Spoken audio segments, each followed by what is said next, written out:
No, I'm glad when a true and this is not to like kind of shit on other indie titles or other like categories of indie titles. I know there's some debate over what constitutes an indie game. If a game does not have a publisher, you know, I sometimes use that as a qualifier as like a true indie title. And that's not to say that like a game with a small publisher is not indie or something like that. But to me, like if a game is self-published, that is like a definitely a like noteworthy at least. It's at least like worth acknowledging. Like that is significant. But of course, there's plenty of smaller publishers that are still virtuous and still do good stuff. And you have like the instances like Devolver Digital. They're a great publisher, and they usually pump out or are on the publisher name for a lot of great games. So you know the word publisher in the game industry is sometimes a bit of a four-letter word, but you know there are plenty of publishers that do great stuff. But I know that yeah, for some folks like that's like the definition is like when a game is self-published, or if it has a publisher but the publisher is not publicly traded. Because of course there's Activision, there's EA, there's Ubisoft, there's like the big dogs that are, that's kind of why it's a four-letter word. That's why the word publisher can be a little scary. So yeah, as a way to distinguish from the big dogs, from something that is like a small shop that has, you know, no vested interest in like trying to appease investors, and more about we just want to make cool games and try to facilitate that, and you know, make it like give developers the tools they need to, you know, to make some cool stuff, and yeah, make some money too, but like not trying to bend to investors at all times, because you all fucking know how that goes, man. We've seen time and time again how that continues to screw things over. We need more of that shit. I'm with you, man. I'm with you, Mr. Moonspine. I'm with you. Make cool games. Fuck the investor shit. It's like, and I understand, like, yes, games sometimes can be expensive and complicated. And, you know, it's no surprise that, yeah, some developers have taken deals from publishers like Ubisoft and even to a lesser extent, like Focus Interactive, you know, what some would consider to be AA publishers, which are still pretty big budgets. I don't actually know if Focus Interactive is a publicly traded company. It could be, for all I know. But, like, it's kind of no surprise that that's kind of how it goes, because games can be expensive and complicated. But, like, man, it's like a deal with the devil, man. It's a deal with the devil. I mean, you see the money signs. It's kind of, or the dollar signs, rather. It's kind of, I don't want to say I don't blame them, because, like, you know, it's still kind of shitty, but it's human nature, dude. It's just how it goes. Some of that shit is like junk food games for the masses, yeah. But here's the thing, though, too. I can't really shit on that, because I like some junk food sometimes, right? I'm guilty of that. I've enjoyed a number of Ubisoft games over the years. I mean, I haven't really touched Blizzard in a long time. You know, I still have this like personal axe to grind with Blizzard, Activision Blizzard, Acta Blizzard, as it were.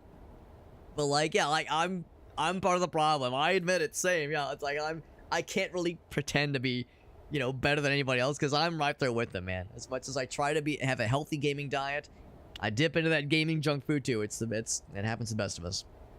Well, the good news is this game looks to be really something special. This is Cairn. We got a I hope I'm pronouncing that right, by the way. Maybe it's Cairn. I'm not sure. I've never heard the name said out loud. Maybe we will once we start the game. We got a review key for this one through Pop Agenda, and I'm excited to jump into this one. I've heard lots of good things. I've actually kind of intentionally held off on streaming it for a bit, because it was popping off so well on Twitch. Like, it was getting thousands and thousands of viewers. It's still doing well, but it was like, oh Jesus, like, you know, it's like if you know you're gonna be like that many pages down on the category, it's like maybe I'll wait for it to cool a little bit. So probably, yes, the balanced challenge, that sounds good. There's gear and pitons. I will do my best not to be too obnoxious with how I pronounce piton, because playing Peak with the homies, I've learned that the more obnoxiously French you pronounce piton, it becomes very fun. But it also becomes exceptionally more and more stupid. It becomes like an out-stupid each other competition. So I will do my best not to be insufferable. I will fail at that idea. Yeah, Cairn. Because, yeah, Moonspine, you probably remember Diablo 2, the Cairn stones, right? All I ever wanted was... But I realize it sounds like I'm saying Karen. For an instant. The Cairn stones. They want to talk to your manager. To reach one of those rare moments of bliss, where everything seems in its place, and you feel you're part of a whole. Do you know what I mean?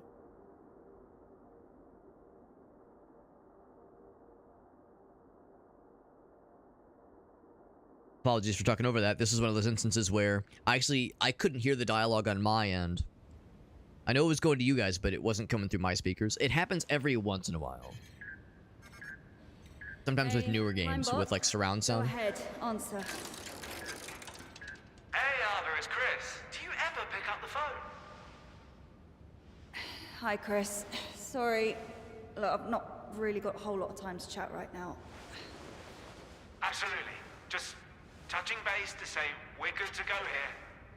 And I gotta tell you, we're all fired up. Rooting for you to become the first human to set foot on the summit of Kami. Yeah. Oh boy. Okay. No pressure. Gotta go. Just call me back. There's robots in this universe. Oh, but we get some practice. Climb bot. Probably for the best. I'm ready. Let's do this. All right. But veteran climbers need a warm-up.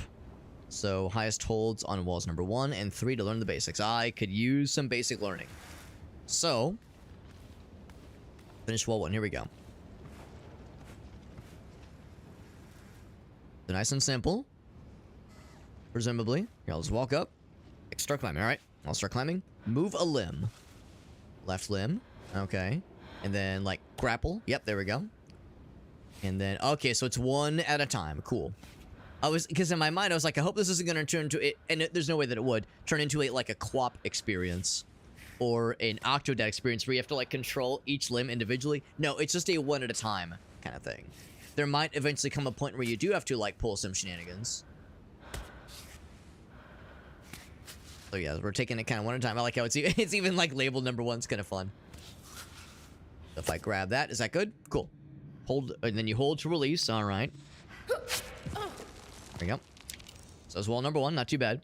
Yeah, turned into a QWOP. Like, the thing about QWOP is that nobody likes playing that game. Like, it's fun. It's fun to fuck around with it. But, like, no one likes, like, playing it for real. It's fun to watch other people fuck with it and like, goof off and be goobers. But that's, like, an insufferable game to actually play. So I figure a game that has been this well-received and like, this well-renowned would most likely not be a QWOP experience. As funny as that would be, and that would be funny.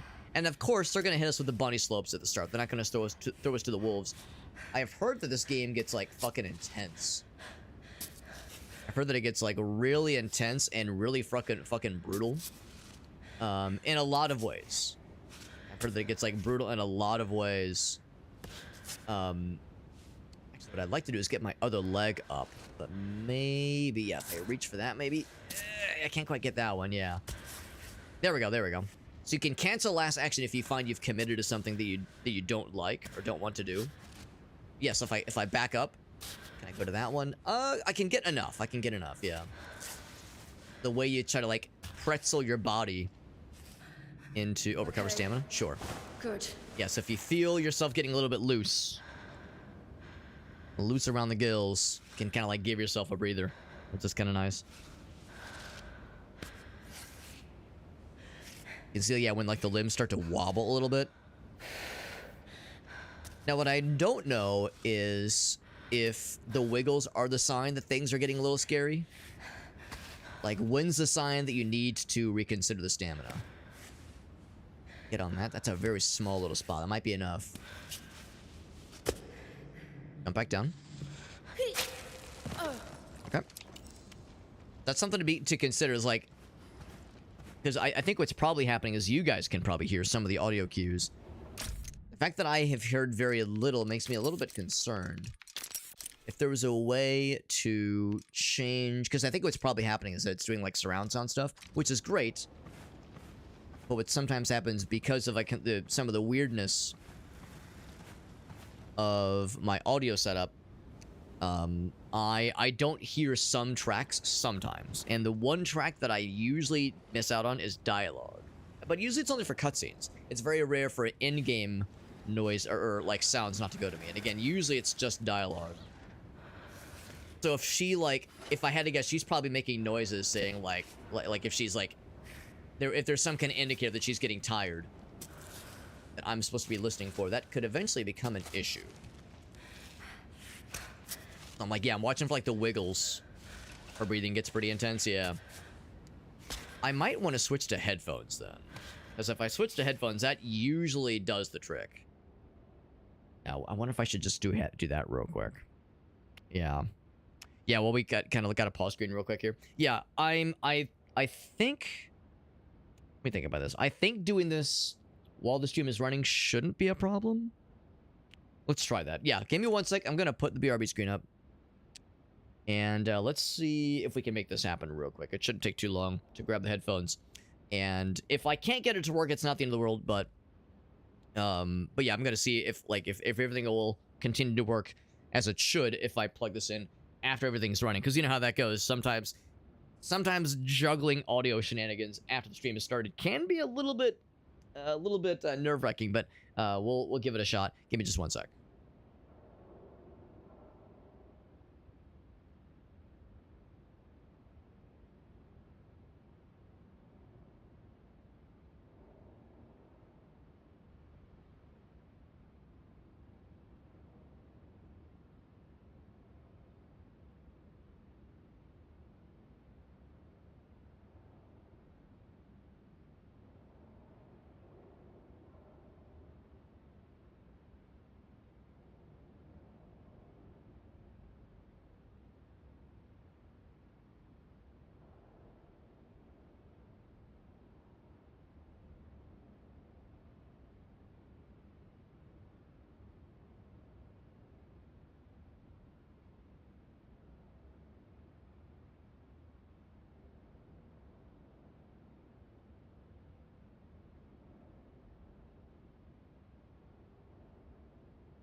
Okay, test. If I've done this correctly, you should still be able to hear me. Windows and OBS, yes, that's the exact concern. It's the exact concern. Windows Spine is like, you know, OBS and Windows sometimes wrestling for control for things. That was the concern. Yeah, so, alright, so you can hear me okay. So the real test will be if you can still hear game. So... do I look like a real gamer now that I got my headphones on? I had never streamed with headphones. Holy moly. But now I look like a real gamer. Oh, man. Actually, that's not true. I'd be a real gamer if I had the little, like, boop, the little mouthpiece headset thingy.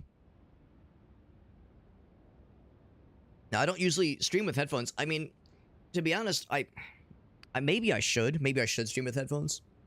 The number of times where I've said to you guys... let me know if the audio is not good, because what a lot of the pros do is they'll listen to their own stream audio as it, like, at the same time it's going to you guys. They don't have like their own window, like stream window up or anything, but the audio that's going to the stream is mirrored to the audio that's going in their headphones. That way they can monitor in real time. But I don't really like wearing headphones. Like, the ones I have are they're nice, but they're not like I don't know, after like 3 or 4 hours, it gets a little like, ugh. So I don't love it. And these are okay. I actually have a much nicer pair that I should have grabbed, honestly. Damn, that's okay. This is fine. It's like I have a much nicer and much more comfortable pair that if I really want to be a gamer, I'd grab those instead. But you know, there's some Sennheisers. These are Audio Technica. No, they're not. They're like an off-brand Audio Technica. I think I actually have some Audio Technica somewhere. Oh, I know where they are. Yeah, they're with some old work stuff, because those are the ones I used to have in the office. But the Sennheisers, that's like the good stuff, and they're not that expensive, but like they're like Sennheiser's a good brand. But anyway, yeah, the RGB microphone, exactly, yeah. Brain melts a little bit, yeah. And of course, some folks have like the earplug, like the earbuds, like the small ones, but those like fall out all the time. I don't know. I just don't really love wearing headphones. Also, I find that like I talk louder sometimes when I have headphones on, because it's, you know, it muffles the voices a little bit. So it's like I try to resist the urge to like talk over myself, if that makes sense. But yeah. What, it's the V2? Right, yeah, exactly. Anyway, I think this should work, and I think if everything went according to plan, you guys should be able to hear this, and I should be able to hear this too. So they're talking about stretching with one high foothold. Hold. So let's see what it looks like in the video here. Okay, so you hold the left button, or the left stick upwards. Repeat this move in any direction, but you won't stretch if your arms, legs are already extended. Cool. All right. So yeah, so I'm hearing that noise. Good. So, oh god, all right, that's not very comfortable. So I would say, yes, like, yeah, I can stretch a little bit. Okay, I'll place that there. Can I get foot right there? Is that like a spot? Actually, here, I'm gonna reset that a little bit. Yeah, right there. That looks pretty good. There. Yeah, now I can hear like all kinds of like audio cues that I was not hearing earlier. So that's reassuring. Can I reach up more? Looks like that's as far as we can go. There. Oh, there we go. That's nice. Should be able to kind of grab that little spot. So I'll kind of listen for that kind of like labored breathing. Oh, legs going next. The downside is that sometimes it's hard to tell, like, oh yeah, what's like that? That's like her body is kind of covering some of the some of like the little spots, like the colored like little grabbable spots that jump out. But the good news is like she's clearly like good at this, and even oh, like her hand went inside there for a little bit. Even if there's like a spot that's not a here, like, can I reach that? Yeah, there we go. If we're on a spot that is not like a perfectly grabbable ledge, like where she's still able to kind of make the magic happen. She's clearly like very good. Clearly like very well rehearsed and very like in shape for this kind of thing. And if it were me doing something like this, and I have been rock climbing before, but only indoor rock climbing because I'm a big fucking weenie. But if this were me, I wouldn't have the confidence. I wouldn't even attempt the third one. I would just stick with the bunny slopes with like probably one and probably I think I'd be able to do two. Piton! Hold it. Okay. Bop. Entering this little mini game play is kind of cool. And I'm guessing if you do it incorrectly, you might be sad. I know about belays, right? Because like when you do indoor rock climbing, you have to like take a little introductory course. It takes like 15 minutes, obviously, but like you have to learn like the basics. So right trigger and then hold to rappel down. That's cool.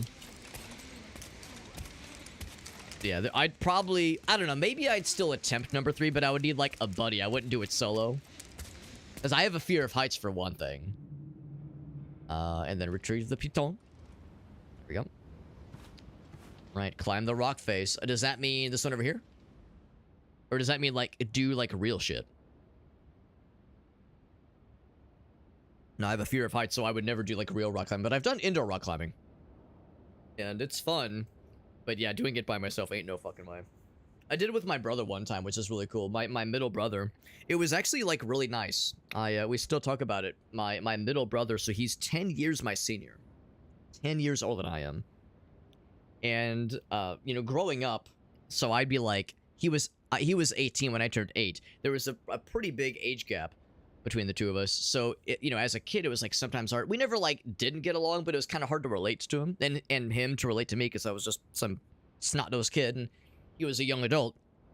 So like for a lot of my childhood, he was, you know, he'd be around, but like we weren't exactly like buds necessarily. Like it was just kind of like it was a little bit awkward, especially given that we're half siblings. So you know we have different dads, so so like that was, you know, a little bit tricky sometimes. But as I like around the time I graduated college, we started to hang out more, and I think he saw and I saw that like we had a lot in common.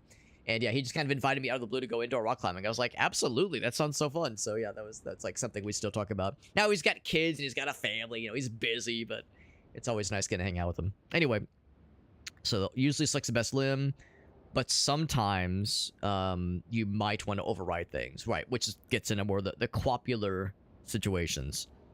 Hold the right button to choose the limb. It can be customized. Cool. For the basics. Then get to it, baby. All right. Let's see, is there other stuff I can do? There's a little fella. Self-screening piton. What else we have? We have, let's see. Up.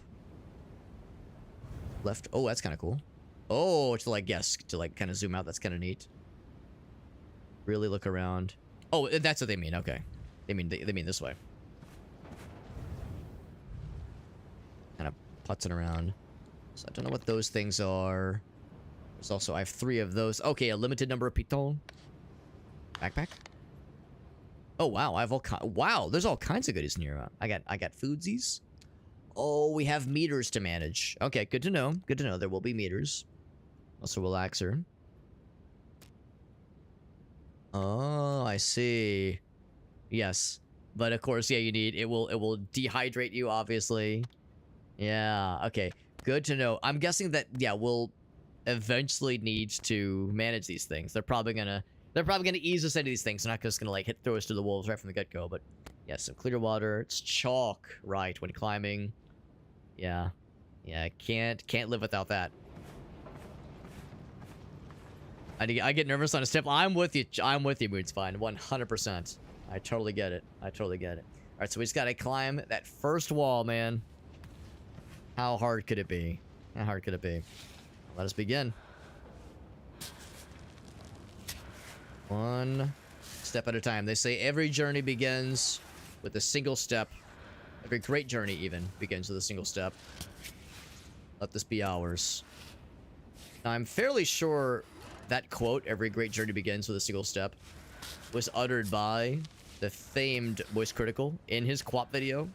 So I don't bring that up as a way to, you know, set the stage for what kind of fate will befall me.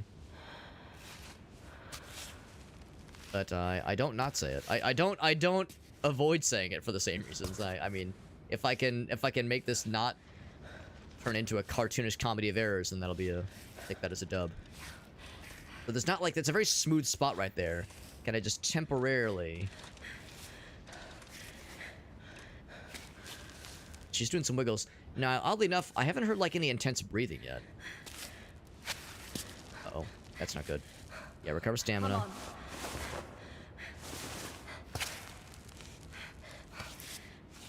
Yeah, let's. Oh, now I can kind of hear. There we go. I already fucked this up. Yeah, kind of like. Let's go back down for a little bit because I know we're getting wobbly. Yeah, I saw the camera kind of zoom in a little bit there. Maybe I should have like. Maybe this is why we get the bunny slopes for a little bit. I'm gonna go and drop down. Should plan my moves better because the little silhouette thing popped me right here. Yeah, I can kind of hear it. I think it's because I'm plugged into the center channel, so what's probably happening is that the panning that's happening is because that's like probably the best I could muster. Because I think the standard headphone slot wouldn't be what I would need it to be for my situation here. If it was a USB headphone, then it would probably work okay, but I don't think I actually have any USB headphones. I think it's all the 35mm. Anyway, but yeah, this is probably a good example in like you want to plot your moves. I like watching the little robot guy. And not just kind of freeball it. Maybe what I should have done is I should have been more looking along that right-hand path there. Now we do have the pitons, if nothing else. Let's try right here. I'm gonna try to list more to the right. Surely I'm not gonna, like, eat shit on the very first bunny slopes, right? I would never embarrass myself this quickly in a video game. It's never happened in a million years. Like, get up to that spot, but that's still a bit too much. So I'll get this one right here. Oh. Right. Can I get that one there? Just barely, just barely. What I really want, because I'm gonna leave that hand there, is this other hand to reach. But looks like I can't just yet. I'm gonna plant it there. There we go. There we go. What I really would like is to kind of start trending that direction. There we go. There's lots more like little divots to kind of cut into there. That's better. I don't know if I like how like spread out our legs are. That seems pretty uncomfortable. Where can our lead go? I think that's probably good because we can reach still. Oh, there we go. There's a good spot right there. Actually, let me back up. Can I get it like in that little nook, little crevasse? You know, we're always down for a good crevasse. Yeah, this is one unfortunate thing where you can't quite see past your own body sometimes. I almost wish there was like a way to look transparently through. Great. And maybe we'll get that eventually. Okay, she said great. I'm glad she feels good about it. That looks good. Yeah, we're feeling much better about this. Trying to plan your moves accordingly probably is a lesson that you have to learn pretty early on. That right there. Looks looking good. A lot of great spots for the legs that I can see, but maybe they're there and I'm just not seeing them. Oh, wait, don't. Yeah, I did hear that noise. Placing pitons. Good to help kind of secure things. You have a limited supply, though. Thinking is you can retrieve them, and I'm guessing they don't, like, degrade over time. I'm guessing it's not one of those where, like after so many uses, they start to crap out. Plant one, you can go off belay. Stamina, right, okay. Now we're just kind of able to chill for a moment. Stamina back for a moment. Yeah, so now, but I kind of like that the camera zooms out. That's a good reminder, though. I can move the camera anytime I want to, so if I need to, like, reconsider, you have that, if nothing else. I should probably be doing that more often. I think I am actually going to go more to the left-hand side now, so let's go ahead and plant hand there, and yeah, maybe start to list more to the side. Not lazily to the left, but listing to the left, no doubt.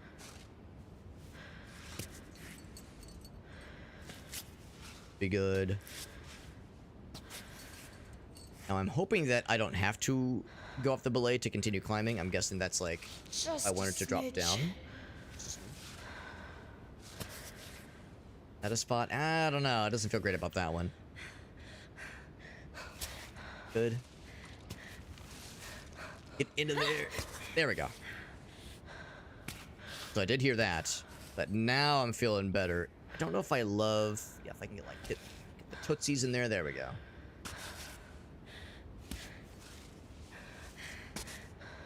That's feeling pretty good. And we're not too long to go. Kind of give ourselves a bit of a time to chill. Yeah, so I'm not going to go off belay just yet. I don't think I need to necessarily. Yeah, there. I think that's probably good enough. There we go. That's nice and stable, I think. Is that climbable? Or grabbable? Yes, yes it is. That's good. Not gonna lie, this is the kind of game that would... You know, I'm not gonna say it would make my palms sweaty. It's already starting. I can already feel my palms getting sweaty, my arms getting spaghetti. Shit, not a lot of great spots there, but that reaches up. There we go. Not that. No, don't jump down, yeah. Doing good. Yeah, palm sweaty, arm spaghetti, all that shit. Like, oh yeah, I can definitely feel it. Again, the aforementioned fear of heights would, I'm feeling like the sympathy anxieties with the protagonist here. But she's handling this a lot better than I would, that's for sure. That's why she's the protagonist and I'm just the fucking gamer.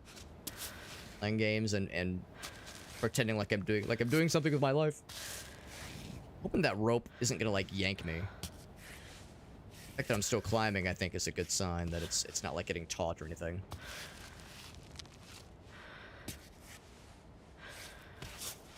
Oh, we're getting close to this first little bit here. This, of course, reminds us all about what it's like playing Peak.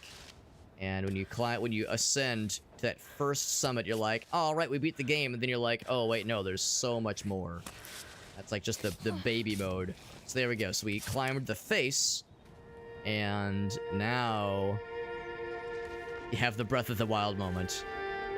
Bring me the pitons. And you go, oh, shit. There's so much. Our little fella gets the piton. How you doing, buddy? You're doing great. Like, it's kind of nice that he doesn't just, like, warp to you. He has to, like, physically traverse where you came from. That's actually kind of neat. Now, would this be a Cairn stone configuration? It's a save point. Wish I could just restore my stamina instantly. I'm with you. Just wiggle the arms a little bit.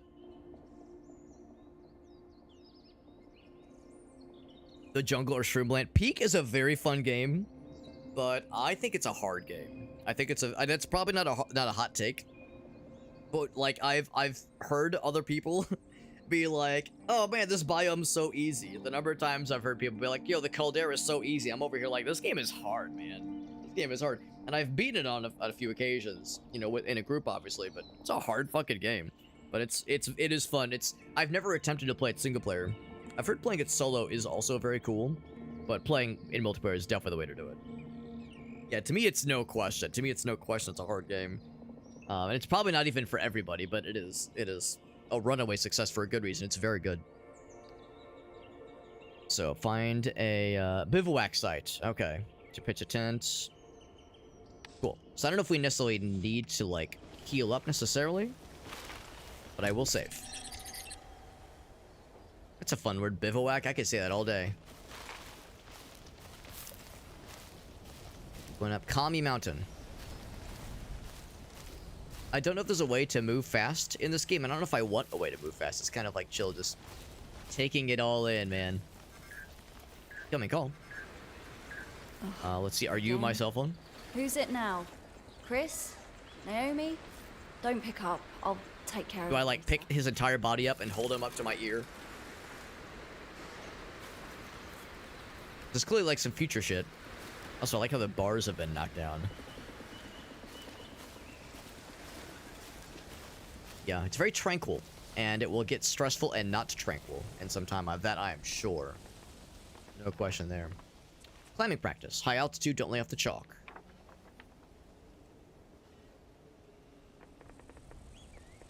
Good grip strength for a couple meters of ascent. Compost function. Guarantees some a good chunk of chalk. Yeah, it said that like the compost will always be will be available. It's a limited supply, but I'm guessing it'll replenish every so often. Skyrimmed up some mountains, dude. You all know how that goes, right? Where you're like trying to like side walk up a hill or up a mountain, and you're like spamming jump, trying to get that like bump to actually like get just enough of a leverage, just enough of a grip, so you're not sliding, but you're just trying to thump, which is how mountain climbing works. I'm pretty sure. Got that one. Little fella. The Pika. Or Pika, probably. Good at high altitudes. Herbivores. Sharp whistles. Difficult to spot. Sneak into piles of stones or burrow into the ground. Very cute. And we got this guy. So this is Tenzin. So it's not the big one. This is one of the foothills that leads to the big one. Probably. View of the sports complex, which we just came from. The idea of a sports complex that just opens up right into an honest to goodness mountain climbing experience. Because yeah, if you look behind, there's very slight vestiges of what led us here, but very slight. It's pretty cool. And I don't want to like delay too much. That I want to get into the mountain climbing. But I do kind of want to, like, kind of appreciate... Oh, we can fill up our water if we're starting to get low. Appreciate what we got here. And also like to see those other interaction points. I see there's a bridge. All hecked out.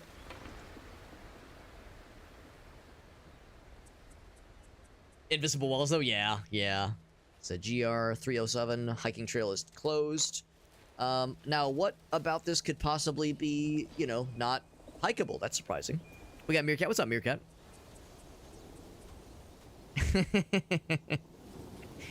Yes, yes. Well, don't worry, Meerkat. It'll take me like a couple of months to refill that mason jar.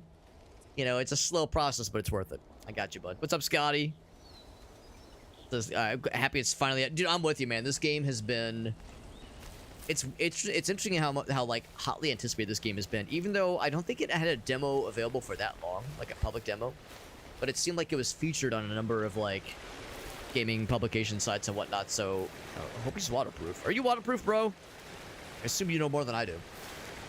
But no, I'm with you, Scotty. Like the fact that this has been in the works for a while, and I'm liking it so far. But of course, we're clearly in the bunny slopes. Like clearly, I'm in baby mode right now. But the fact that it's out finally after a pretty, I don't want to say long development cycle, but like one that a lot of us have been curious about. Yeah, major landslides. You can see over here as well. And I guess if we wanted to, we could like start climbing on this side, because we could very easily scale that fella right there and like get up to those little alcoves. But yeah, let's do it legit. Butterfly. Robot friends just having a grand old time out here. Yeah, I think you're right, Scott. I think it was like a limited time demo, but I think there's been a number of like gaming publication sites that feature the game in some shape or form.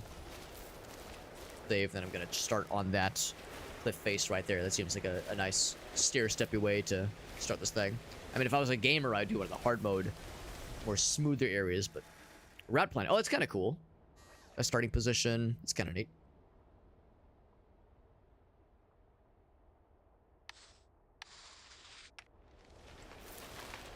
I will save. What I think I'm gonna do is, yeah, we'll start over here. And the game has been reviewed very well. Like everyone on Steam, not everybody, but a lot of folks on Steam seem to like it. It's been streamed a whole lot on Twitch. It's pretty exciting. Right, so display route. The achievement for, oh, that's just what we've done so far. I was thinking more about like planning our current route. If there's like a way to like plot a course, that's a thing. And maybe it isn't. Maybe they just mean more in a general sense. Use this to zoom out the camera, that kind of deal.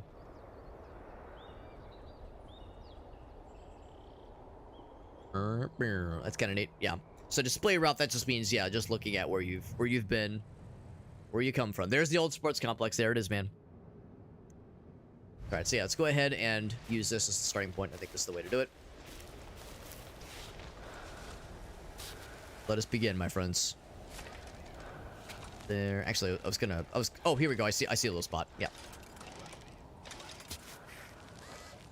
Right there. Can I squeeze onto that guy? There we go. Reach. That's probably good enough. Nook right there to sneak into. Climbing nook. The real term that climbers use, probably. Watch, she's wiggling. But I'm gonna back up, because I don't know if I like that. Come on. Chance to recover for a little bit.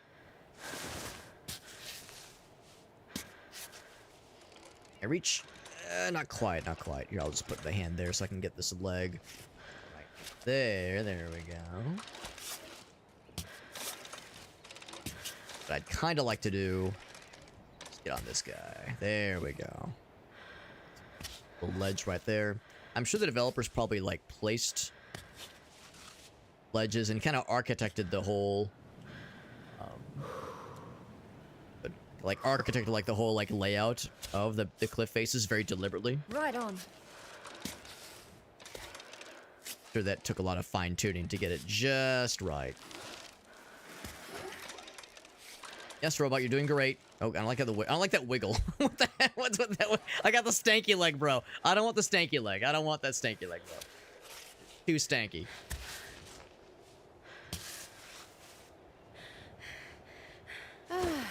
Cover for a little bit.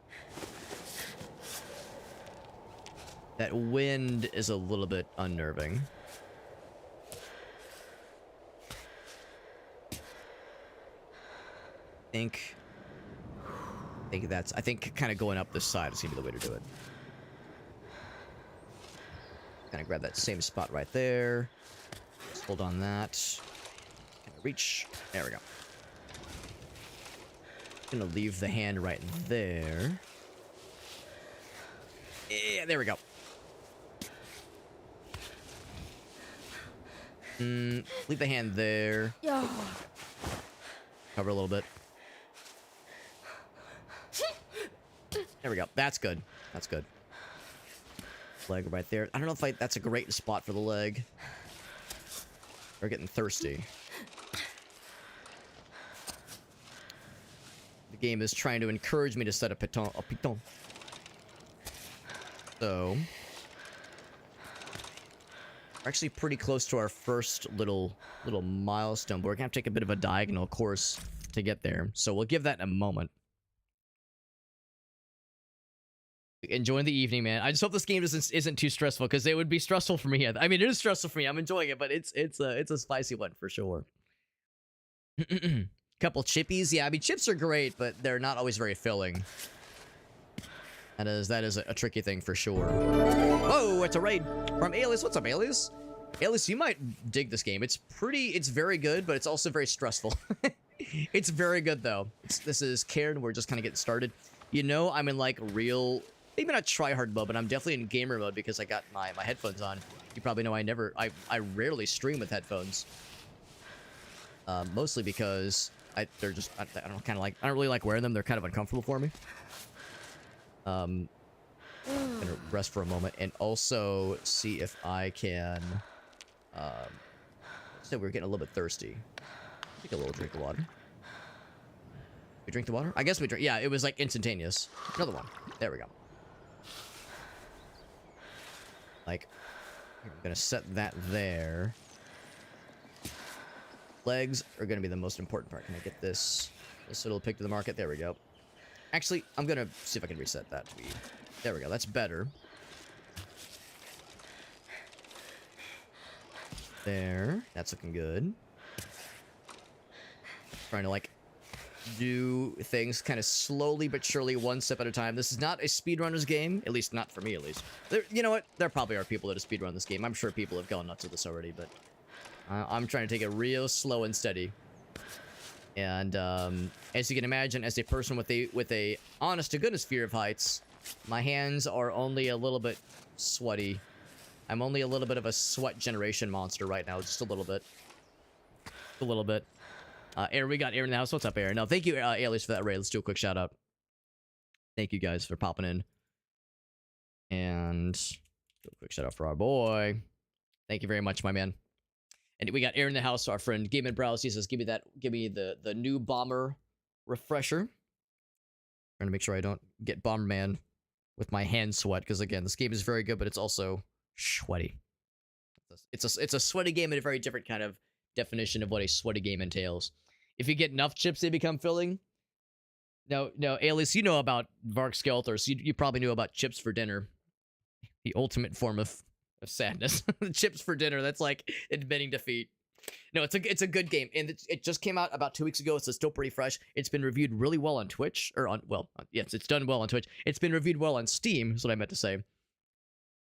It has like 5,000 like reviews on Steam, 94% positive. Like, it's not all about the ratings and all about the numbers, but that's a very impressive metric for a self-published game. It's been out for less than 2 weeks, so the game is very good. It's done really well on Twitch as well. So yeah, I like it a lot. And the reason I have headphones in is because I have a surround sound speaker setup, which usually is okay, but some audio cues I wasn't hearing with my speakers. So hearing like when our character, when she's getting tired or when she's getting kind of haggard in her breathing, those are cues I definitely want to be hearing. So that's why I switched to headphones. Not because I'm a try-hard pro gamer, but because I want to be able to hear things. Beer Kid says, I know about the leg shaking. There you go, man. There you go. Bing Wahoo up, man. I just got to do the backwards long jump and just hit up a couple, what was it? QPUs, quantum parallel universes, you know, leave the console on overnight, charge up speed for 12 hours. Nothing weird. Alias is doing some more trail makers. As always, Alias, do you have any clips that you want to share? He asks, did you get a key for this game? I did. I got it through Pop Agenda. Pop Agenda I'm on their mailing list, and I think if you just go to the website, they probably have like a way to sign up for the mailing list there. Yeah, Pop Agenda. I'll be doing these POP. There we go. That's the name of the platform right there. He does have the clippy. He has a clip for us to all get to experience. Let's take a look see. Yeah, I was gonna say I know you were doing some Neo 3 because I was lurking a little bit in the stream earlier. I was getting my stuff set up.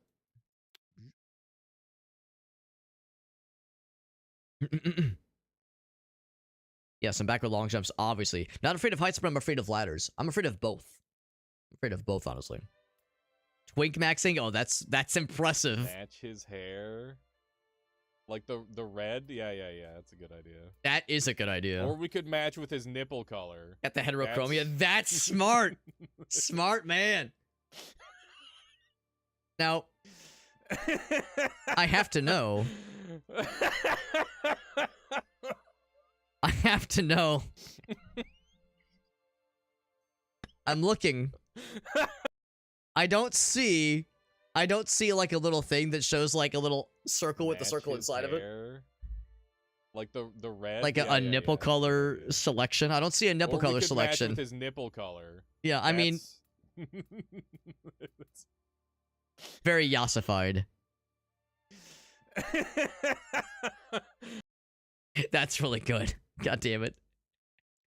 Now, you know a game is legit if the character creation tool, has like a nipple color slider. I mean, if we want to really be legit, there'd be like some kind of like, like tip of the penis color slider or something like that. You'd really get in there, if you know what I mean. Ailey says, chat didn't like it, then chat doesn't know what they're missing, man. They don't understand fine commentary like that, man. They don't understand fine content generation like that, content creation.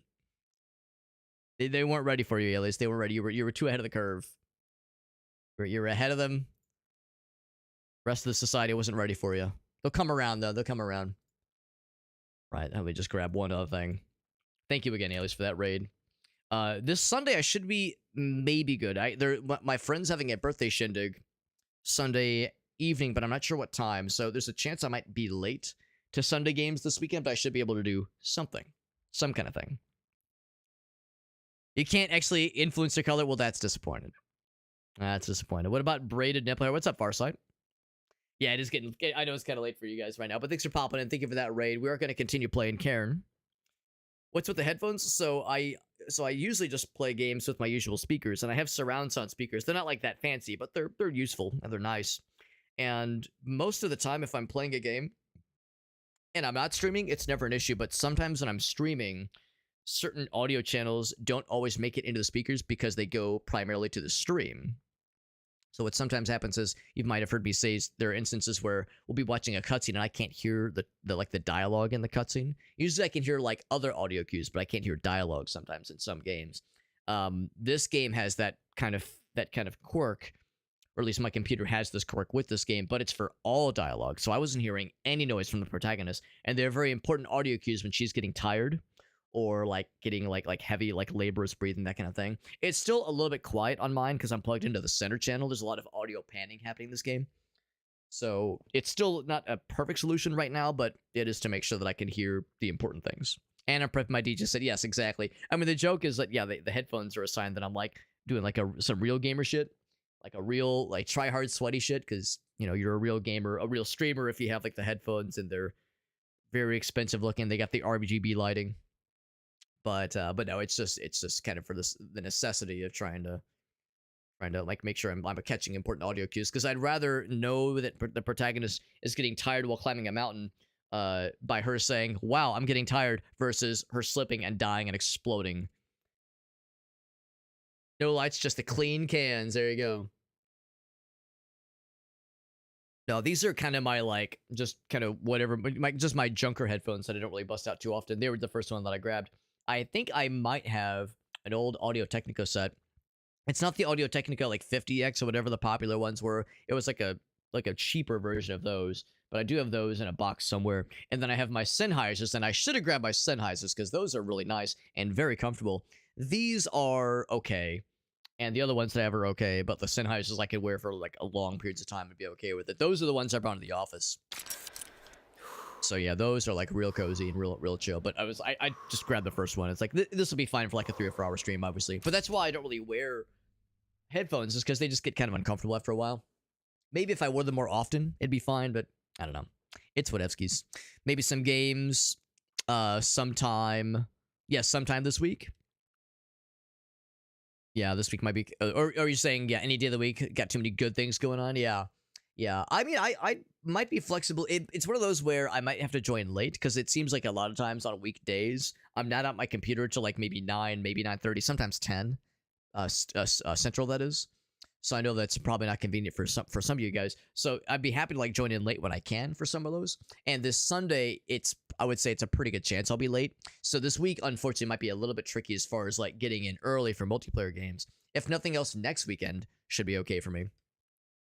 But yeah, we'll see. I'll do my best, because I would definitely want to try that Frog Squad game. Helldivers 2 looks like it's popping off. I actually haven't picked up Yap yet, but I might as well go ahead and snag it, because we're gonna play it. It's inevitable, and I need to buy it. Shit, but before the thing that always happens, I need to get in front of that, honestly. Yeah, I love the set house. No, I'm with you, man. I don't know what pair they are or what model they are, but I bought them on sale and they weren't top of the line then, and they're like 10 years old by this point. So they're nothing special, but they're pretty nice. They're pretty comfortable. Yeah, we played the demo for Yap Yap during Next Fest or whatever it was, with Alias and Krath and Shake, and it was fun. It was one of those where the demo kind of scratched my itch. I wasn't gonna rush out and buy the game immediately, because I was like, well, this is cool, but I'm hoping that there's more to this, and I think that there is. But it didn't win me over like Repo did. Repo and like, you know, Lethal Company, not Lethal Company. Some of those. It's good. But I was in my mind, I was like, I hope they will continue to cook, and I think they probably have. The nice thing is that it's not like super expensive. It's like $7 or $8, so it's not too bad. So I'll go and snag it. Let's go ahead and continue this. Thank you again to Alias for that raid. That was very sweet of him. What a cool dude. And like I said, we do co-op games with him and the homies every so often. Not gonna lie, that our robot friend kind of jump scared me for a minute there, because I'd kind of just kind of cross the legs a little bit, and the arms, just cross everything. But yeah, the robot friend kind of bamboozled me for a second though. I was like, oh god, what the fuck? I just saw this thing out of the corner of my eye. There we go. It's looking pretty good. One like, you know, one milestone after the next, you know, just taking it one step at a time. Now this is kind of an odd here. I'm actually gonna put my foot down there. Oh, never mind. I was gonna say, I hope I'm like fairly close, because I do realize this is an odd spot. I think what I might do, instead of trying this like hard mode shit going on, that weird kind of like convex shape that's going on there, I mean, we could probably make it. Should I try it? Oh, actually, that is a ledge. You know what? I think we can do it. I think we can do it. Famous last words, right? When have I ever said something that I would live to regret, or not live, die to regret? Yeah, that is I didn't realize that was a ledge, so that actually does make this a lot easier. Not as hard mode as I was thinking it would be. The Tootsies, I'd like a little bit better. There we go. Good enough. So, we did it. We beat the game. Not really. That was just one of many ledges. But it's always kind of fun looking back to seeing how far you've come. Getting into nighttime. So, got the next kind of checkpoint up here. I mean, if we wanted to, we could kind of peruse. I do see those ropes. A little bit curious to know if that's anything significant. I'm not gonna like slip and fall, but I'm kind of curious. I think I heard somewhere that there are like side quests in this game, which is kind of neat. Side stories. Yeah, the friend slop. Yeah, the term friend slop is so interesting, because I hear the term slop, like a lot of us, we assume it means like bad. Just passing through. I broke the glory hole. Oh, clean water. I'll go ahead and drink some myself. There we go. Do you think there's a dam, or a is that the word? Yeah, is like a water reservoir that is very slowly draining? There are some hydro generators that are starting to lose power. There's like There's like a city nearby that's having power outages. Hospitals are shutting down, going on generators, everyone panicking. Oh, you can do some foraging. That's kind of cool. All because I had to spring a leak because I couldn't resist a good glory hole. Can I climb the tree? Oh, you can't climb trees. Okay, that's fair. No, anyway though, I'm with you though, Aaron. There's a lot of like really good multiplayer co-op games out there, and it is kind of hard to keep up with all of them. And some of them I'm like I enjoy them, but I have my limit. Like I can't just play them like constantly. Like Repo's one I've yet to ever get tired of. Repo is always a good time. Lethal Company, conversely, I don't love quite as much. Like I still enjoy it, but to me Repo is like a very good mix of all like the fun things I like about that kind of short break. That kind of game. That kind of game loop.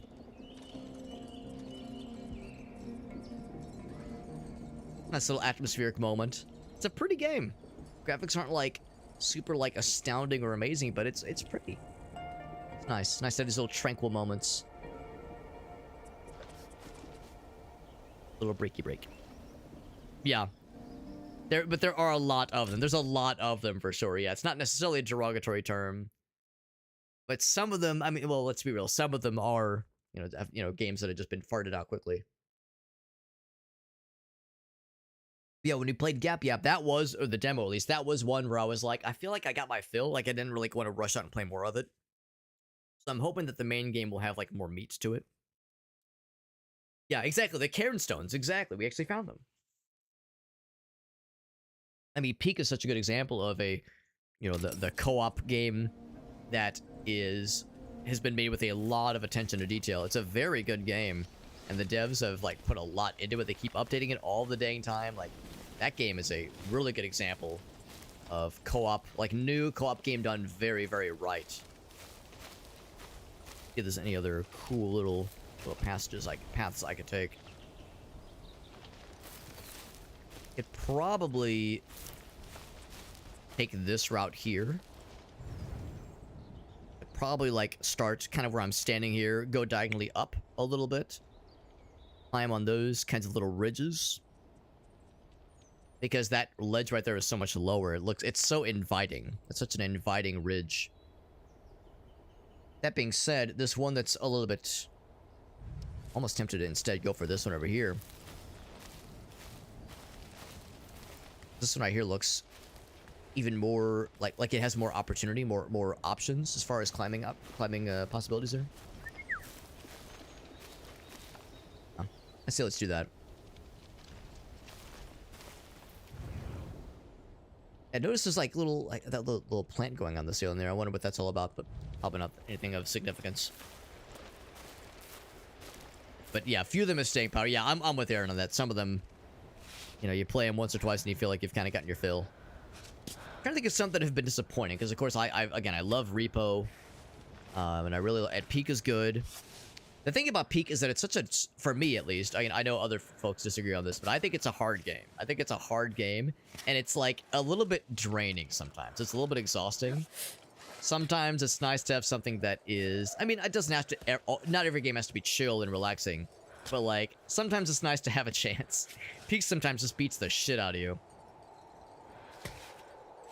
So it is, not for everybody, obviously. Repo is one where, even though it's really hard, I don't feel like I'm getting the shit kicked in. I don't feel like I'm just getting stomped on by Repo, even though it is, again, brutal at times. The number of times we've had, like, a funny but unfortunate party wipe from some, like, from an enemy placed in a place that was, in a position that was very mean and very unfortunate. Just the wrong thing at the right place can make all the difference in the world. Right man at the right and the wrong place can make all the difference in the world. I'm gonna put kind of like squeeze him right there. That's probably good.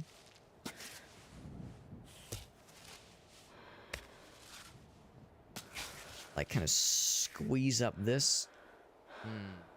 You know what? Let's continue to go forward to the left. I think that's the right call here.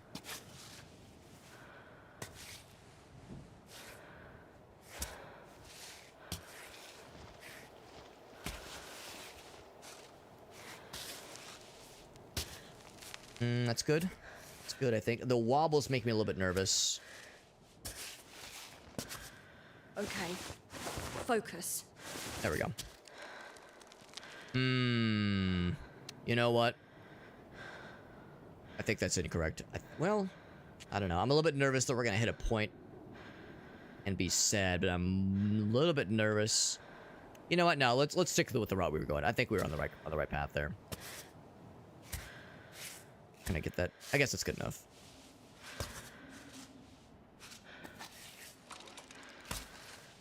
Robot friend's just like, he's just kind of stalling on me, making it look so easy.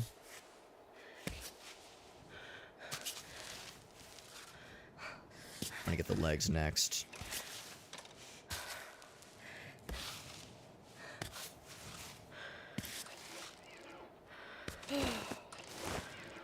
Yeah, I think this is doable. And we do have pitons, if nothing else, so no need to be overly conservative with my resources. We get the pitons back. It's not a one-time thing, obviously. They don't get, like, disposed of when you use them. I'm trying to think of other, of the friend slop games that I played once and I was kind of unimpressed by. I was like, I don't know. I don't know if you would count Helldivers as friend slop, because that, has been out for, quite a bit of time. And has been, like, very built up and has been enormously popular. And, like, people play the shit out of that game. And it's also tricky, because if you start calling Helldivers friend slop, then you have to call, like, Magicka friend slop. And then we're going back, like, 10, 15 years to, like, the multiplayer games that were, like, funny pee-pee-poo-poo haha co-op games. That were just, there wasn't story. I mean, there's story, I guess, but, like, you don't play them for the story. You play them for, like, the goofs and the glitches and the silly and the pee-pee-poo-poo.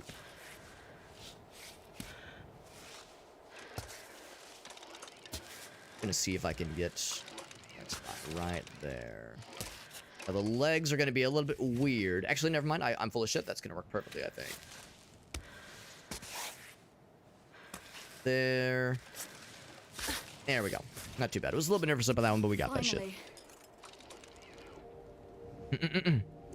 Finish season 2. Oh, baby, I'm so excited. You'll note, Aaron, I held my tongue. I said nothing. But season 2 finale goes wild. Holy moly. I remember when the thing happens to the person, to me, I was like, is this a dream? Like, is this really happening? It was fucking good. It was some good shit, man. Yeah. Forgotten so much. But yeah, Gracie and I are rewatching it. I'm sorry, we're not rewatching it. We're watching it for the first time. And we just watched season 6, episode 2. So we are nearly done.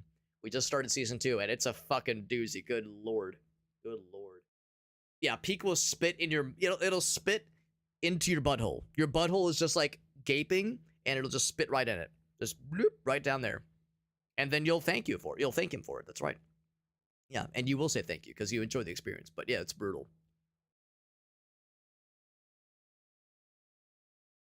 The go collect kind of stuff. Yeah, Peak is a breath of fresh air. I'm with you. Because yeah, when it comes to Lethal Company and Repo, I don't know, I've yet to get tired of Repo. I love that one. I love that one, man. Gotta be reasonably low effort. Yeah, like a simple mechanic, a simple gameplay mechanic. Also, Jet, what's up, Jet? Good to see you, bud. The War Bonds make it worthwhile. Yeah, my only issue with Helldivers 2 is that I've only played it like 3 or 4 times, and I always have a good time. The only downside is that the guys I usually play it with, Alias and Shake, they've played it a whole bunch.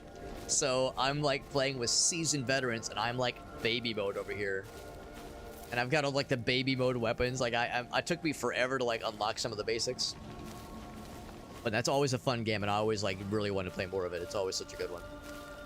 Safe one right here.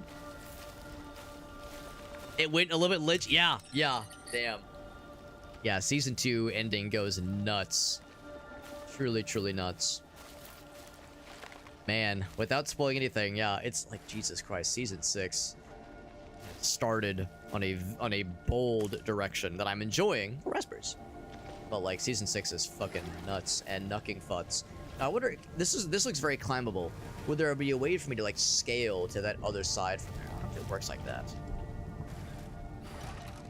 When there's a progression gap, yeah, you know how that goes. I mean, to an extent that happens in Night Rain, whenever I play with the homies, is Aaron, you've heard me say, I've only played Dark Souls and Elden Ring Night Rain. I've only played, like, extensively, I've only played those 2 games.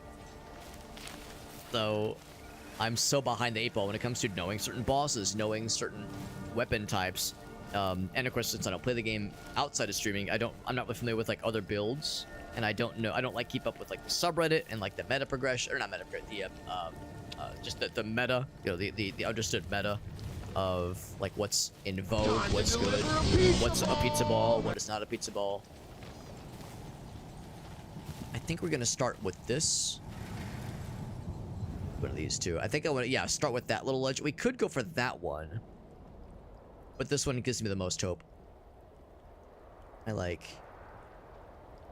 Looking to see if I could see anything over on that little pillar right there.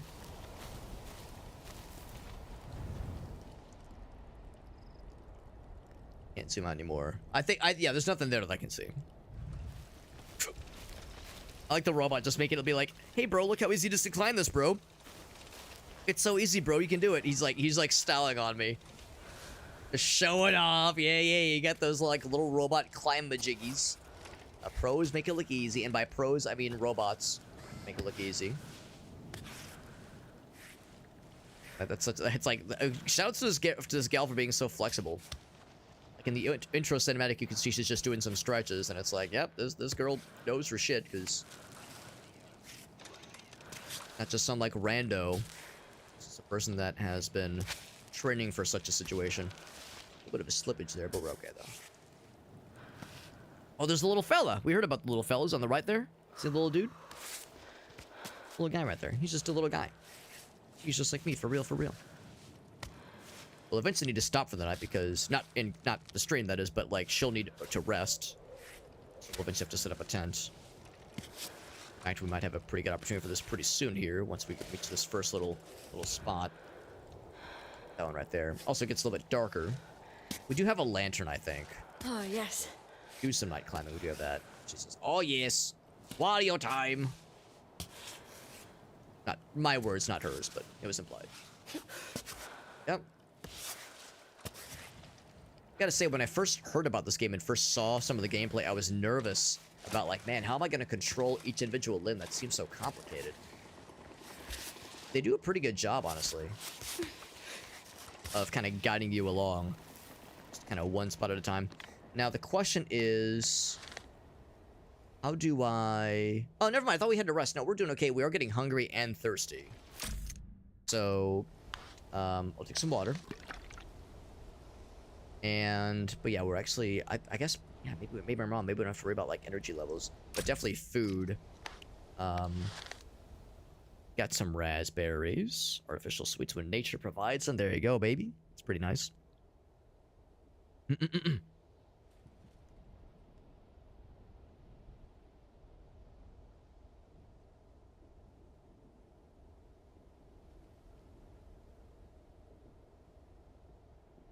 Limber up before you climb out. Yeah, exactly.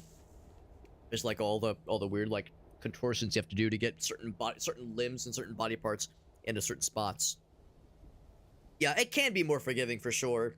There've been a number of times where like I'll see something in the game and I'll think to myself, oh, I want to like stop a moment and read about this thing I just found, or read about this like nuance with this weapon.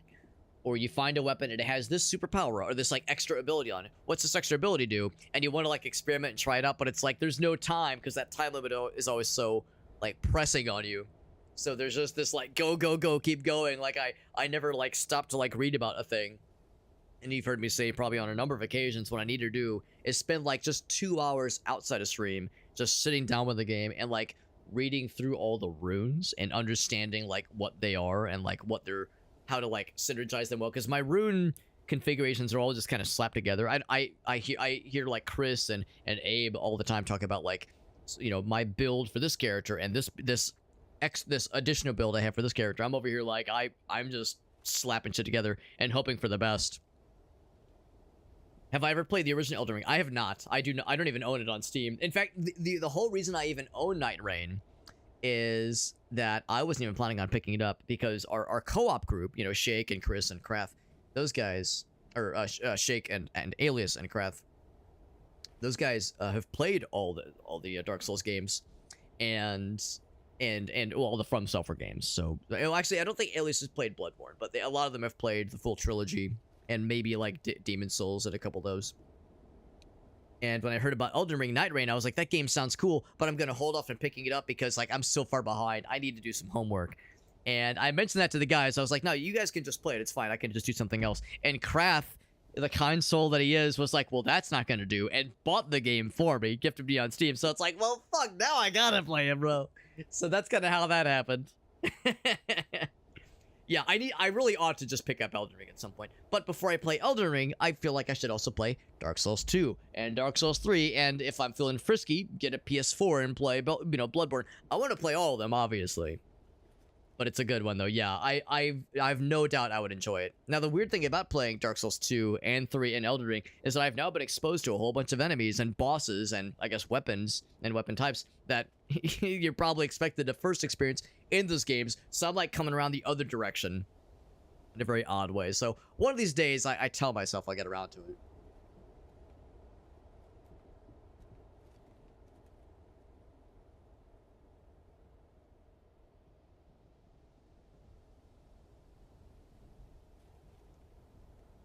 If anyone's wondering, Alex, what are you chewing? Why are you chewing your drink? Because it's a canned boba beverage. Boba tea, there's little tapioca pearls in there. It's very pleasant. It's a nice little snack. Speaking of nice little snack, our girl's getting hungry. You can actually see a little preview how much food will it restore. You see a bit more focus, which is nice. Yeah, pain relievers. Yeah, so the fact that we found some little tidbits is nice. Good against stomach aches. Good for an infusion. Probably not good on its own, but yeah, I guess if you can like if there's like some crafting. I'm a little bit nervous to like dip into my reserves, because I don't know when or if that ever gets like replenished. Like what other options are there? Predict the weather. Oh, just something to read, I guess. Yeah, a nice little whodunit. The pitons, the ones that I've got equipped at least. I'm hoping that we'll like find more food in the wild. I'll go and take that guy. The crap. Nice that we actually do keep our trash. Very smart. Composting stuff and making chalk, so I could feed him the compost. Except the chalk bag is still pretty full. Oh, I do like that one feature that it said. It was yeah, shake up the bag. What was it? Right button. Yeah, it's kind of fun. I'm sure that will eventually come into play in some way, which is kind of cute.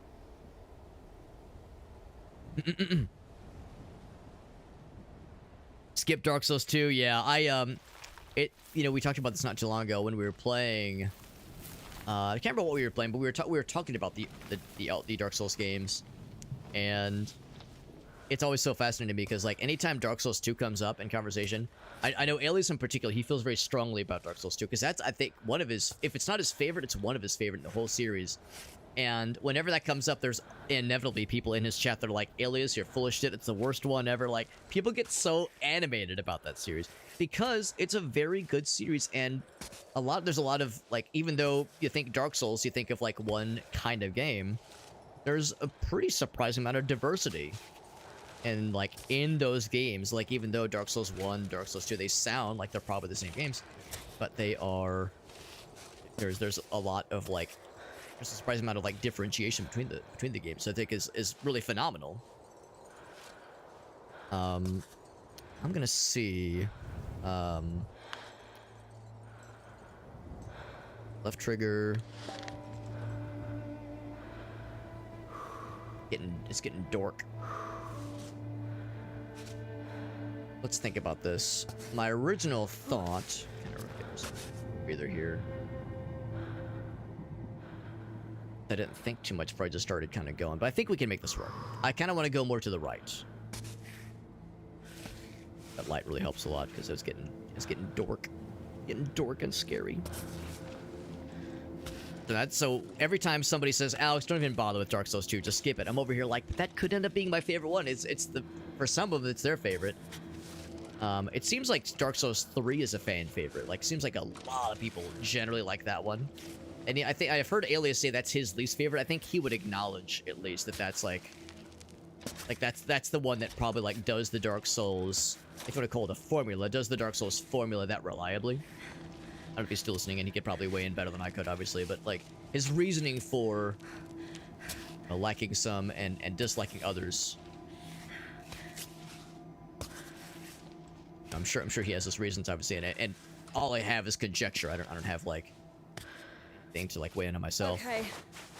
Focus. I think if I can get my leg on this guy. Can I get my leg? Oh, wow, I'm sorry, but shoutouts to this girl and her flexibility. That's amazing. Right there, that should be good. Actually, you know what? Yeah, that's not gonna be good. There, not right there. Right there. That's good, that's good.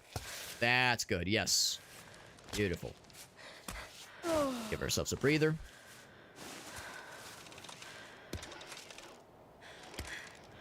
I know it's only a matter of time before I eat shit. Like, I know it's only a matter of time before I miscalculate something, or I'm not, like, paying good enough attention to her stamina, to her fatigue levels, and I eat shit and she dies and I'll feel bad. Like, I know it's only a matter of time before I fuck up.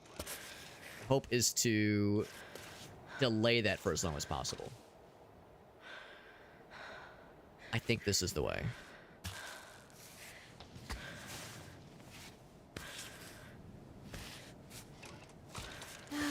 Let's breather here. I am improvising a little bit more than I was hoping I would need to, but I think we're gonna be okay. I've got a decent. Ooh. Oh, okay. I think I have to take this a little slower then. Because that's a pretty harsh corner. Trying to get our body around that weird little shape. Oh, geez, yeah. I didn't even notice that. Alright, so we have to go around it. Well, actually, can I get around it? Yeah, I would like to move my... Yeah, I don't think there's a way to do this. I think I have to go up. Yeah, we have to go up. That's fine. I think we can do it. If I go fast... Not foolishly... There we go. There we go. Now I feel better. Yeah, I was not appreciating the like, right angle I was trying to deal with there. Give ourselves a breather.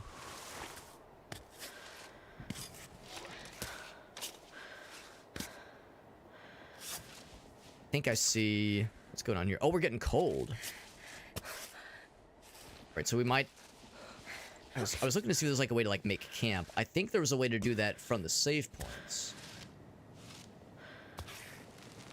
We're getting cold, and that's gonna, like, probably impact our stamina and our fatigue level. That's good, yes.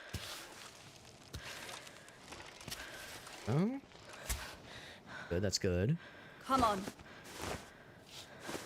I'm gonna see if I can get to this next like little lip here. I think this might be like the next checkpoint of sorts. That's good. You're doing good, girl. You did much better than I would in your shoes, or lack thereof. I would have died and or shit my pants so many times. Even shit my pants to death. Fortunately, there's not a good way to get my... Actually, you know what? That might work. That might work. My hand right there. Get a stanky leg there. That might be good. It's gonna be a little bit wobbly. Yeah.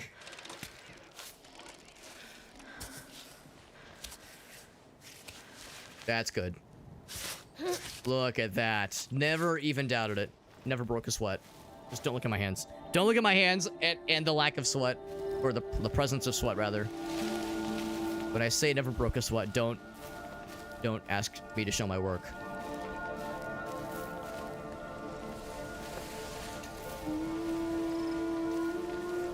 I do want to keep an eye out for extra foliage. Can I go fishing? Little fishies. I see a frog friend. Whoa. Oh, cutscene. Are you ready for Cammy?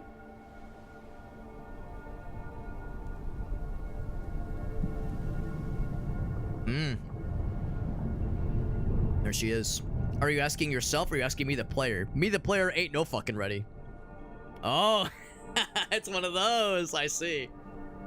I mean, presumably, if you make it to this point, you've hopefully proven yourself. I guess the idea is if you still feel like you need more instruction or like to go back through it, you could, but I mean, I think I'm ready, baby. I think I'm ready.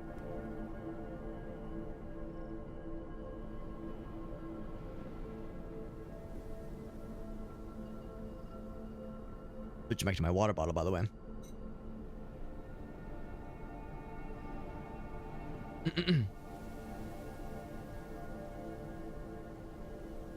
But yeah, a lot of folks, didn't vibe with Dark Souls 2 exactly.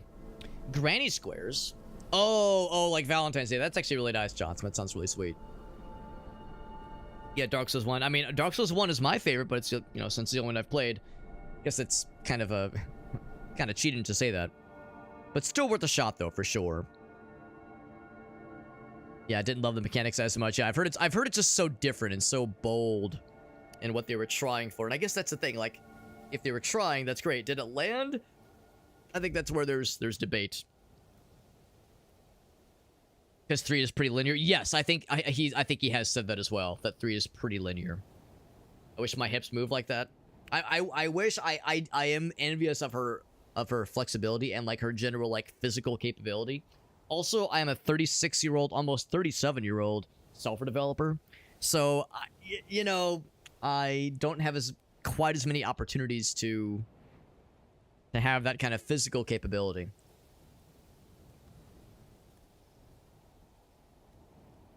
This is a slow and pragmatic peak. Yeah, this is like a more simulatory single-player peak. Exploring the cliffside like an octopus tentacle. One tentacle at a time, baby. Let's click back into the game. And I'm going to say, let's begin. I'm ready for Kami. Fucking do it, baby. Got the Chivo. Complete the training. That was just the training. 11:20, that was just the training. So I'm guessing this means we have an opportunity to, like, rest. Or we're just getting some background. Oh, she's famous. 159 reported deaths on the mountain. Oof. I like this background. Background info. And of course the art is gorgeous. Very pretty art. I'll tell you one person who would really appreciate this kind of hand-drawn art style is Gracie. I'll have to show her some of these. I was thinking the same thing, Aaron, when I hear Kami. Now, isn't that in Japanese, isn't that a word of significance? Oh. If it has like some kind of deity Play the message. significance? Hey, it's Naomi. Just making sure you got this before you're too high up. I wanted to say, be careful. You know I always worry. Watch for the snakes, the drops, Snakies? the cold, your food supply, and so on and so forth. Also to say that I'm always with you, you know? She says from her couch. Anyways, that's all I had, sweetie. Hang in there. Good thing you don't know about the bears. You wouldn't have let me leave. Oh, bears. It means God, yeah. I believe it.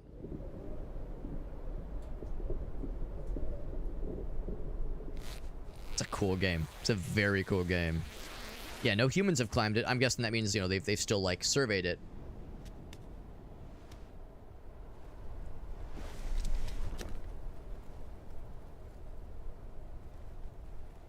Climb bot.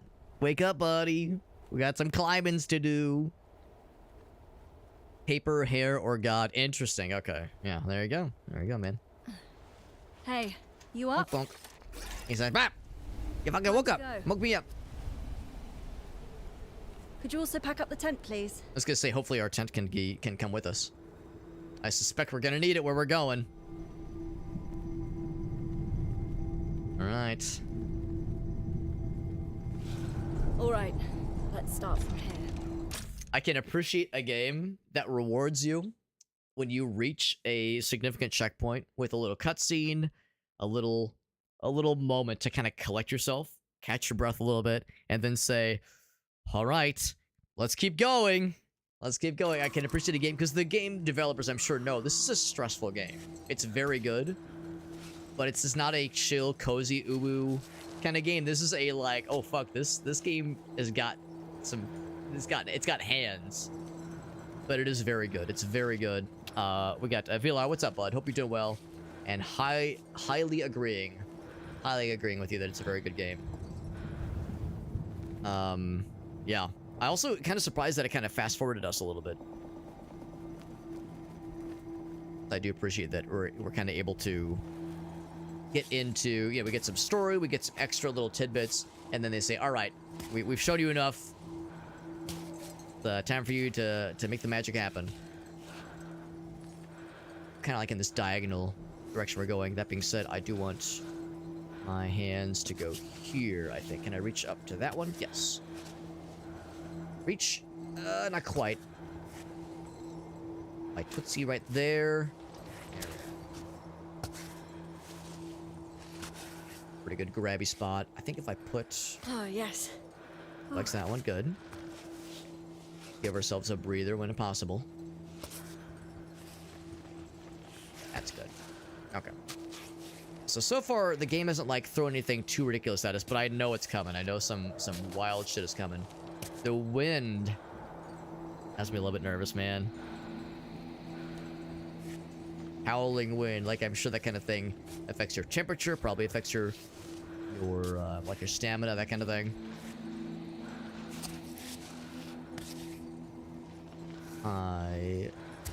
There we go, that's good. It's not enough to stand on. But that is, like, I think a pretty good spot right here. Then I think I'll probably just kind of slide to the right a little bit. To the right.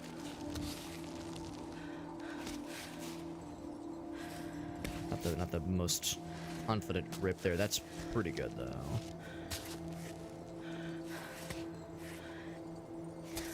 Not quite enough to, like, stand up, like, fully. We're still kind of sidling a little bit. We have the belay still, so we do have that if need be. And I'm guessing, no, we still have all of our pitons. Surprising. For a moment. And I think this is probably a decent track. A lot of little crevasses and veins follow. Little wrinkles in the side of the cliff face. Mountain face, that is. Bonafide pant shitter 4000. Dude, I'm telling you, man, it's a good thing you can't see my controller, because, yeah, the amount of, like, hand sweat slop is embarrassing right now. I was watching what was it? I think it was Shroud. It was, like, a clip from Shroud, and he's, you know, the definitive, like, very good, but, you know, slightly sweaty FPS gamer. And at one point, there was a clip that showed him holding up his mouse to show, like, all the fucking gamer sweat caked onto his mouse. I'm happy to see there's none of that on this gamepad yet, but, like, bro, if I were to play this for hours and hours on end, it would get crusty. The gamer crust would be no fucking joke, bro. We got Wax. What's up, Wax Sox? Thanks for joining us, bud. It's a pretty cool game. I'm liking it a lot so far. Even though I am far from a gaming professional, I'm enjoying it a lot. We're also, like, we've got the stanky leg for a second there. We're still, like, pretty new. Like, we just really technically beat the tutorial, more or less. So I have still much to do and much to conquer. So I'm still just in baby mode, basically. We're having a good time. It's a very good game, and I appreciate its challenge. I also appreciate, like, the contemplative nature of it. A game that's, like, it's about mountain climbing, but, like, it's almost not just about mountain climbing. It's, like, kind of a, you know, like, personal achievement and striving for, you know, exciting new challenges, that kind of thing. Yeah, the movie's about climbing. Like, what's that one 127 hours that I've never seen, and I never will see it, because just the concept of it is enough to make my butthole pucker in fear. And also that it's based on a true story. Like, that's something else entirely. Holy moly. Can't fucking imagine. I got literal shit on my control. Not yet. That's not till later. That's not till later, Moonspine. The night is young, my man. And by that I mean I have work in the morning, so I can't go super hard. Only reasonably hard. Only medium hard. That's a bit of a choice. Speaking of choices, I'm going to go this direction. I think I see the writing on the wall, or the lack thereof. That's very smooth. I think I'd do better to go this way. I just a little bit nervous about that little, this like next little piece. If I can get past this next piece, I think we'll be home free. I get the other leg. Get the arm there. I need the other leg to come around. There we go. That's probably good. That's good as well. In the same spot. I don't know if I like the cross-leggedness. That seems uncomfortable and not very for stability. That there. Probably good enough spot. I think we're pretty good now. That was the part that made me a little bit nervous. Can I get a better spot? There we go. There we go.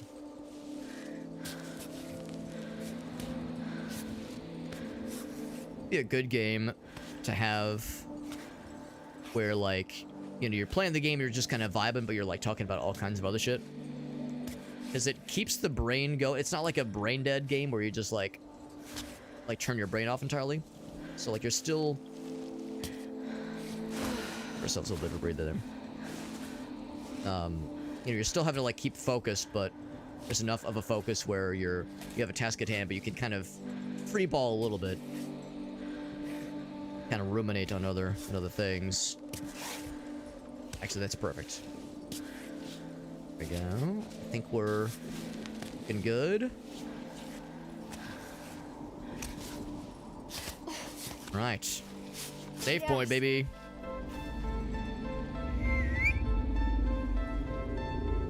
Oh shit, title drop. Oh! Welcome to Cairn, motherfuckers! There we go, baby. No, it's a good game, man. It's a very good game. Remember the pitons feel out? You're exactly right. You're exactly right, because I in my mind, I still think about peak and how you want to like conserve your resources at all times, but this is one where it's like you get them back, so might as well make a habit of them. I was looking to see if I could save. I'm also waiting for the robot friend. Here he comes.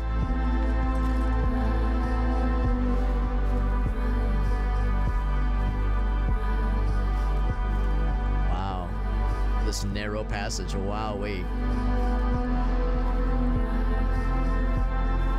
Oh, we beat the game. Credits. Roll credits. We beat the game, guys. Just kidding. Obviously. Geek? Yes. Yeah, the co-op. The co-op rock climbing game.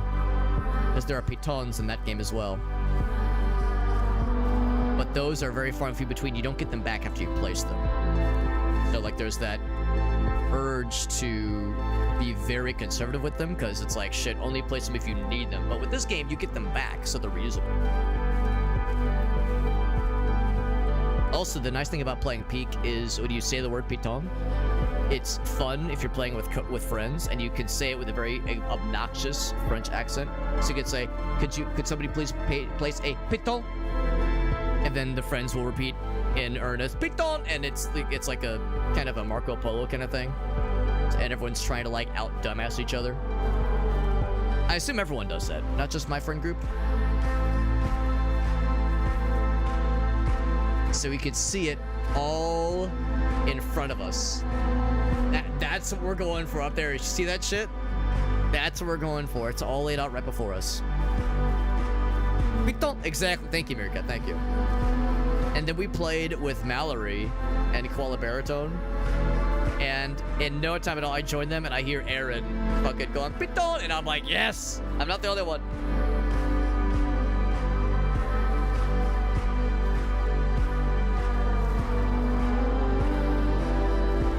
Peak is a good game. Is it as good as this? It's a very different kind of game.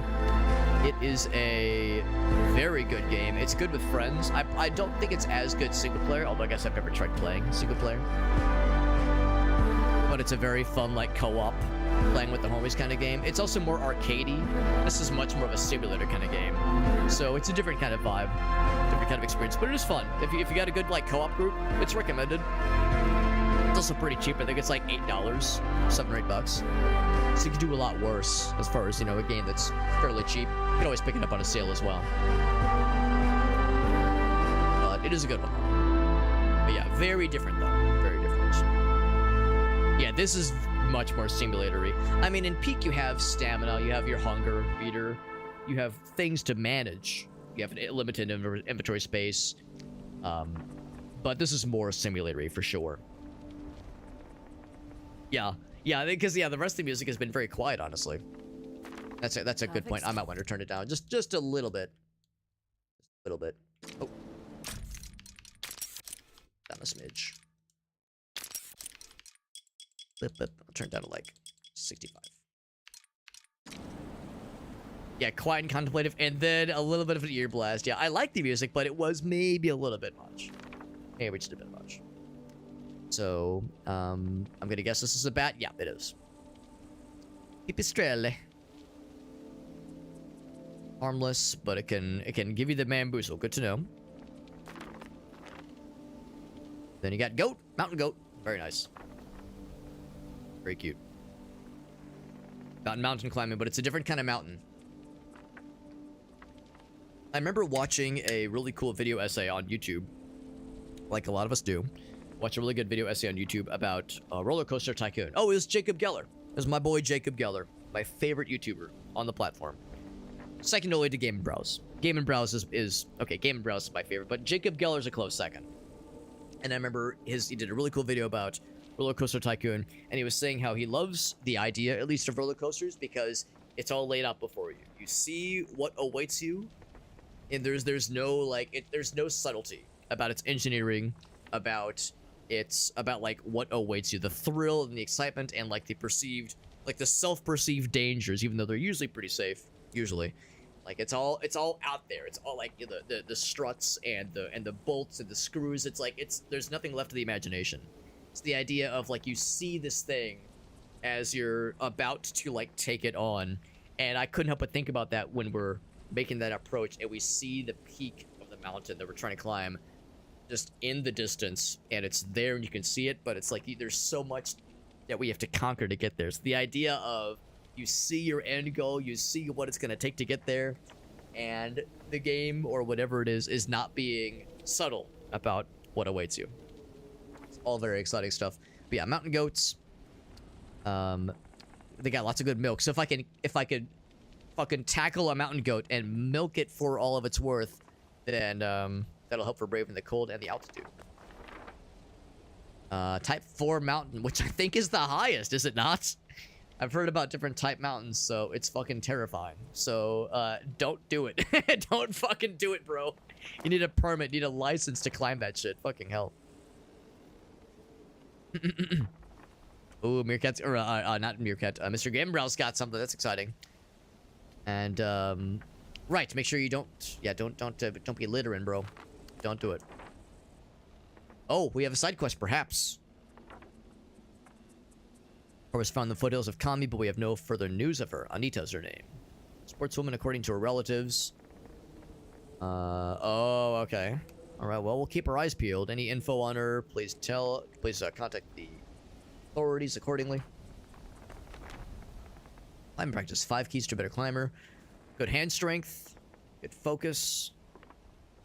Energy, spurts. As fast as a white tiger. I don't usually think of tigers as being mountain climbers, but sure. That grit to strengthen your mind. Disregard the pain. And of course, the temperature. Still burns brighter than the sun. Don't forget to use the chalkies. We took that one with us. We said that's so good. I'm gonna steal that for my own self. Else, we do have a little save point here.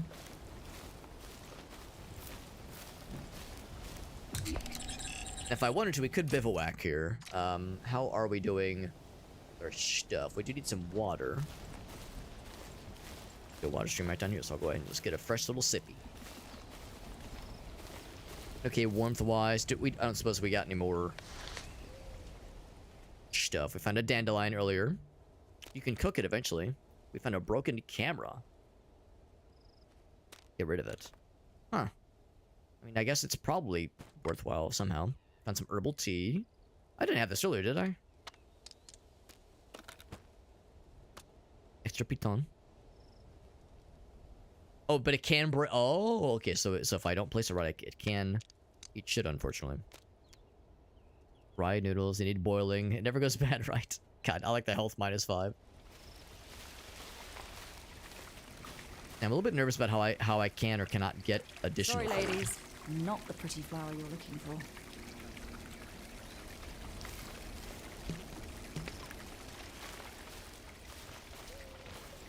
Because we only have that one more chocolate bar and like a little bit of, you know, like we found like some raspberries earlier, I think. Oh, no, actually, we don't have them anymore. I guess we probably ate them in like that little sequence and like the time it took to get from point A to point B. But yeah, we haven't found much for like things to like just to what sort to scavenge and foliage. There are bears, by the way. Just don't fucking do it, man. Don't carry pungent food or leave waste behind. Do not approach. Please don't fucking do it, man. Don't get bared, please.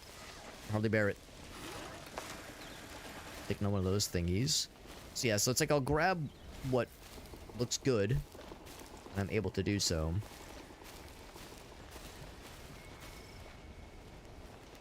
Now, just so I'm clear, this was already here. I didn't place this. But that's a sign of that other lady, maybe? The lady that we're maybe keeping an eye out for?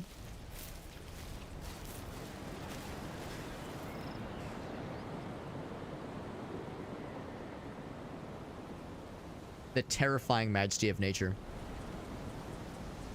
Do be terrifying. The amount of fresh water is nice.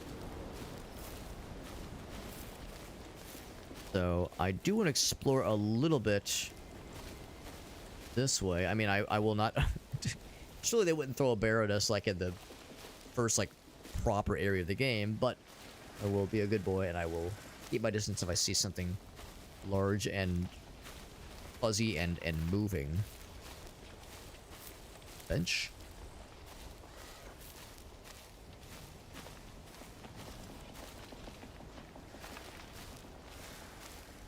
Huh. Some kind of structure in the distance there. I wonder what that's going to be. Otherwise, though... Got a couple options here. Oh, that looks encouraging. What's this? Thistle. Probably like a lot of like things for either tea, like that kind of herbal tea, or maybe stuff for like healing salves, that kind of deal. Broken bottle. Potentially use that for something.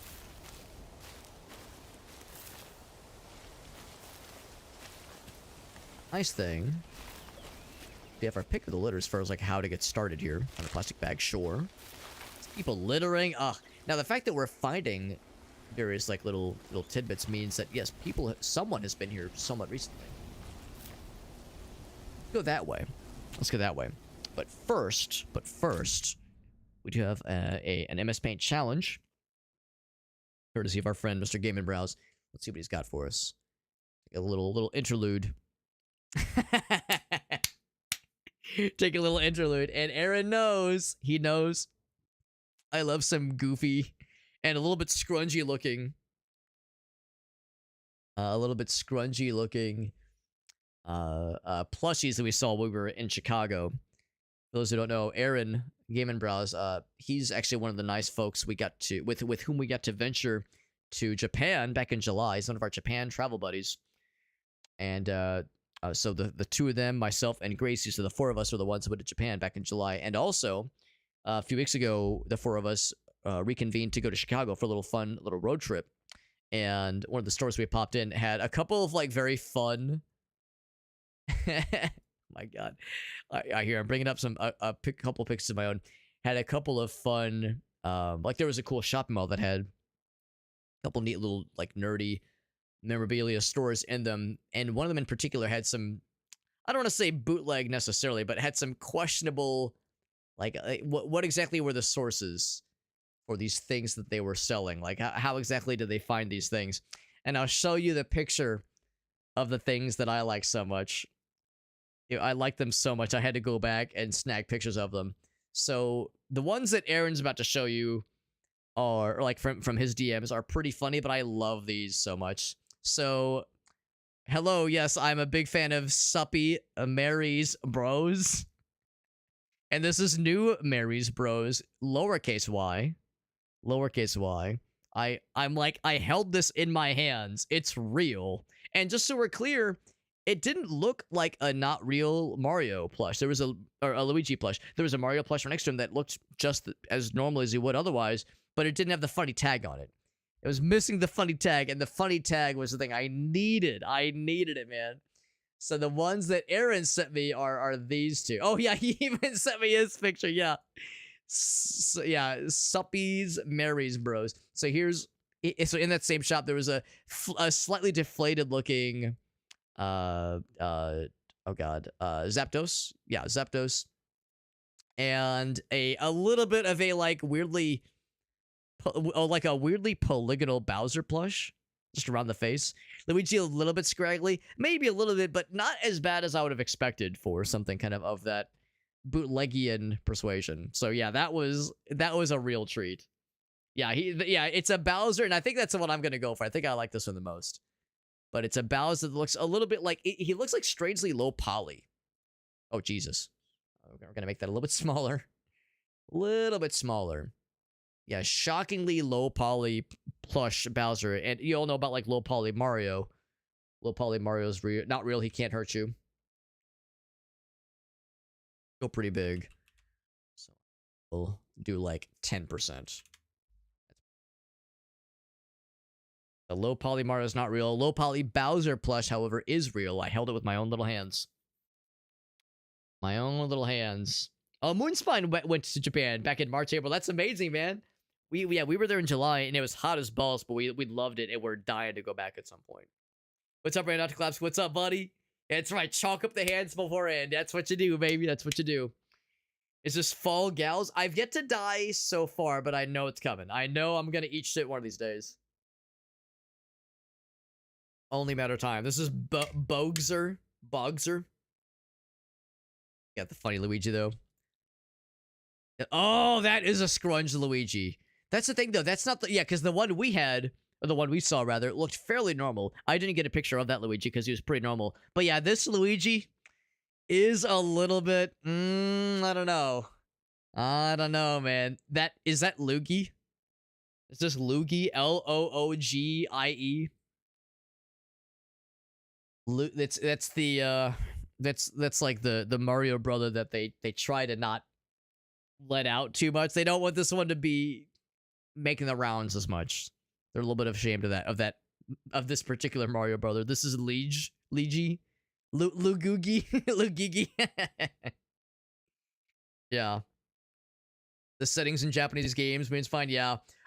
I think I don't want to speak for Aaron necessarily, but I know for us one big one is going to Odaiba. Going to Odaiba and taking the automated tram that didn't have like a conductor or anything. It was just a completely unmanned automated tram, and it goes over the water, like around, like kind of along the bay, and of course you can see the Gundam statue in the distance, which is super cool.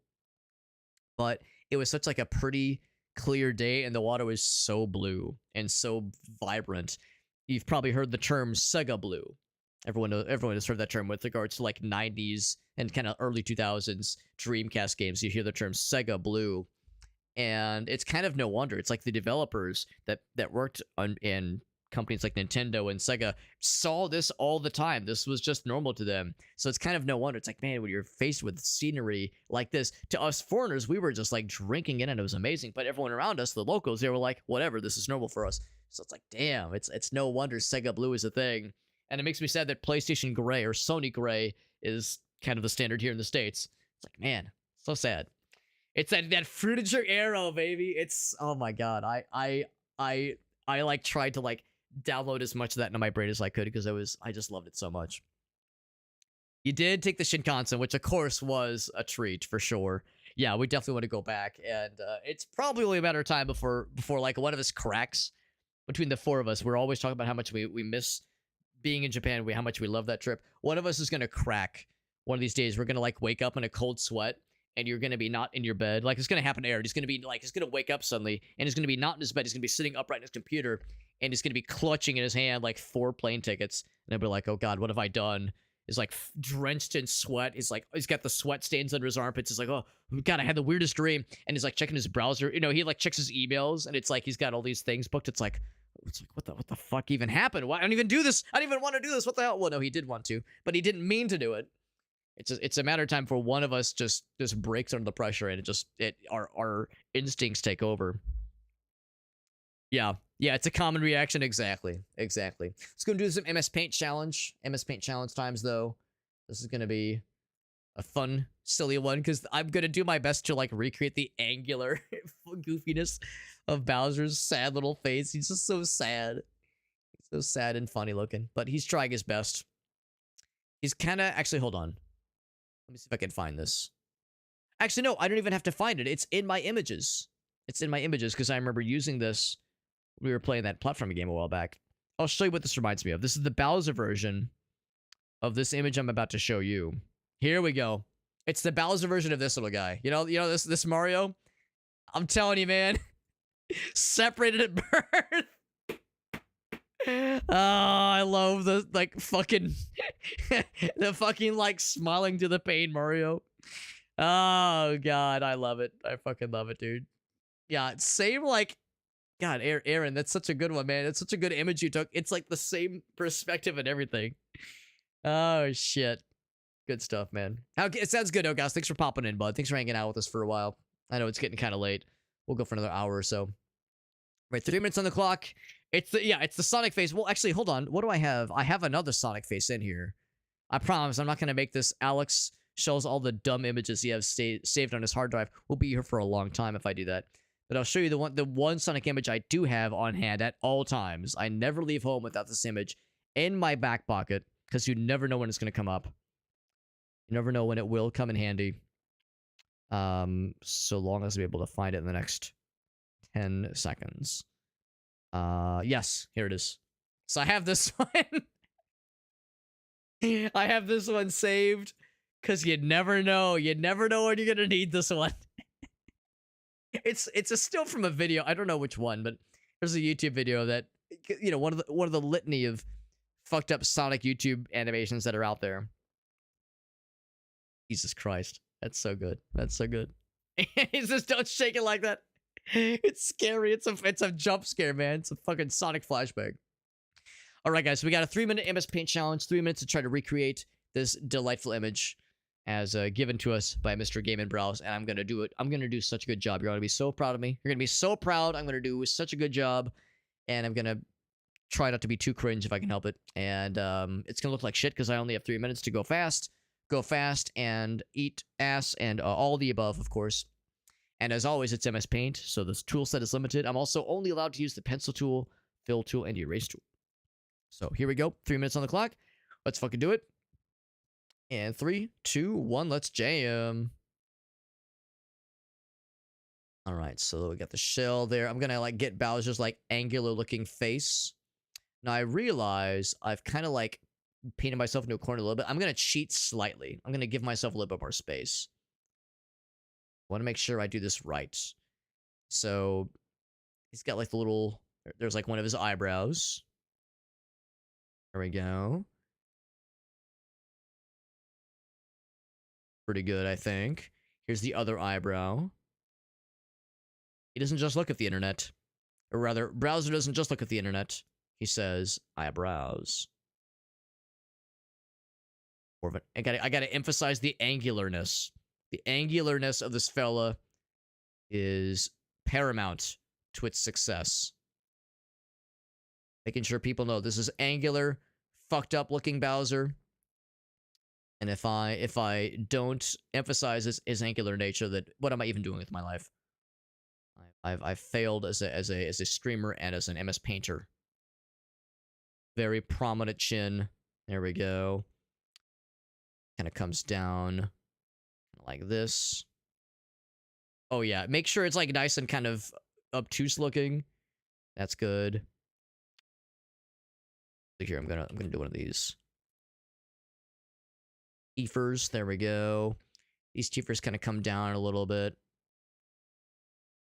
Like that. He's got like some, I like that these teethers are just kind of like off on their own. That's kind of fun. There's the shell, and then the arms kind of come around. Of course, there's a lot of details we don't really have like time or room for. Like, yeah, big hand. There we go. This one kind of comes around. I'll just do something similar. That's probably good enough. Comes up. All right. And then the legs and the torso. Yeah, we're just going to like kind of cheat code that and just go. There's a leg there, probably. I don't fucking know. It comes down here. There's a leg there. Good enough. Actually, here. That looks like this actually does come up quite a bit. All right. So he's kind of got like an under tummy thing we'll get going on here. I think I emphasized his jaw too much. I think I emphasized the jaw too much, so I'm gonna rein that in a little bit.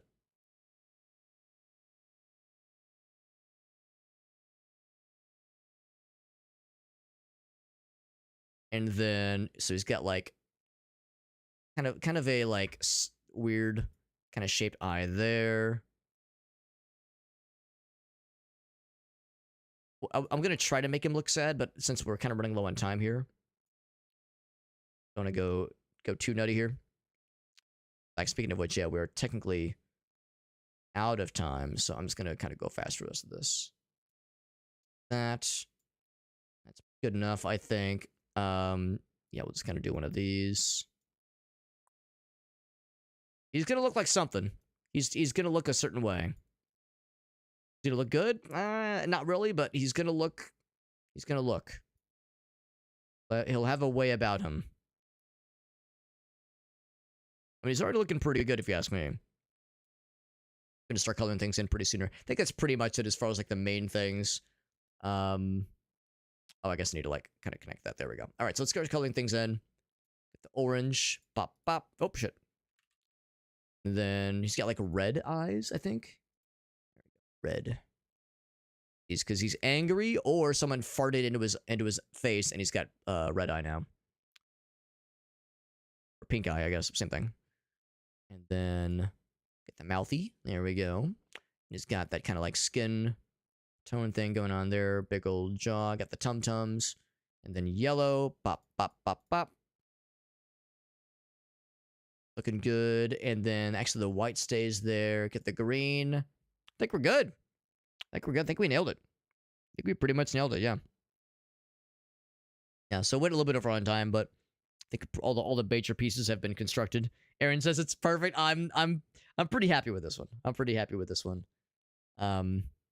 Yeah, I think I made the jaw and like just the overall mouth experience too much.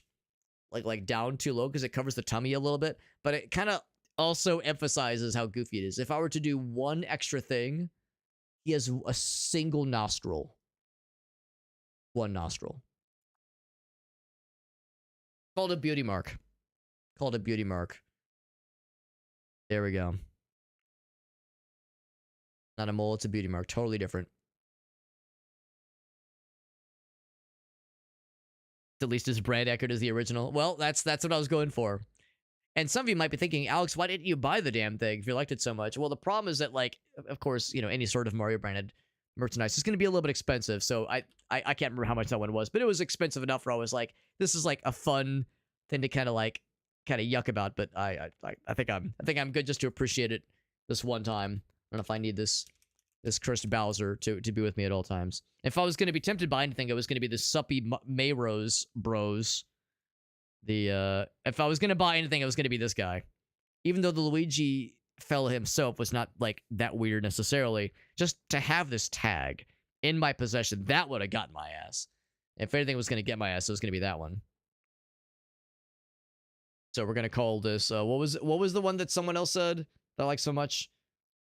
Like Bogzer. Yeah, B-O-U. Yeah, lowercase B-O-U-G-H-C-E-R. There we go. Beautiful.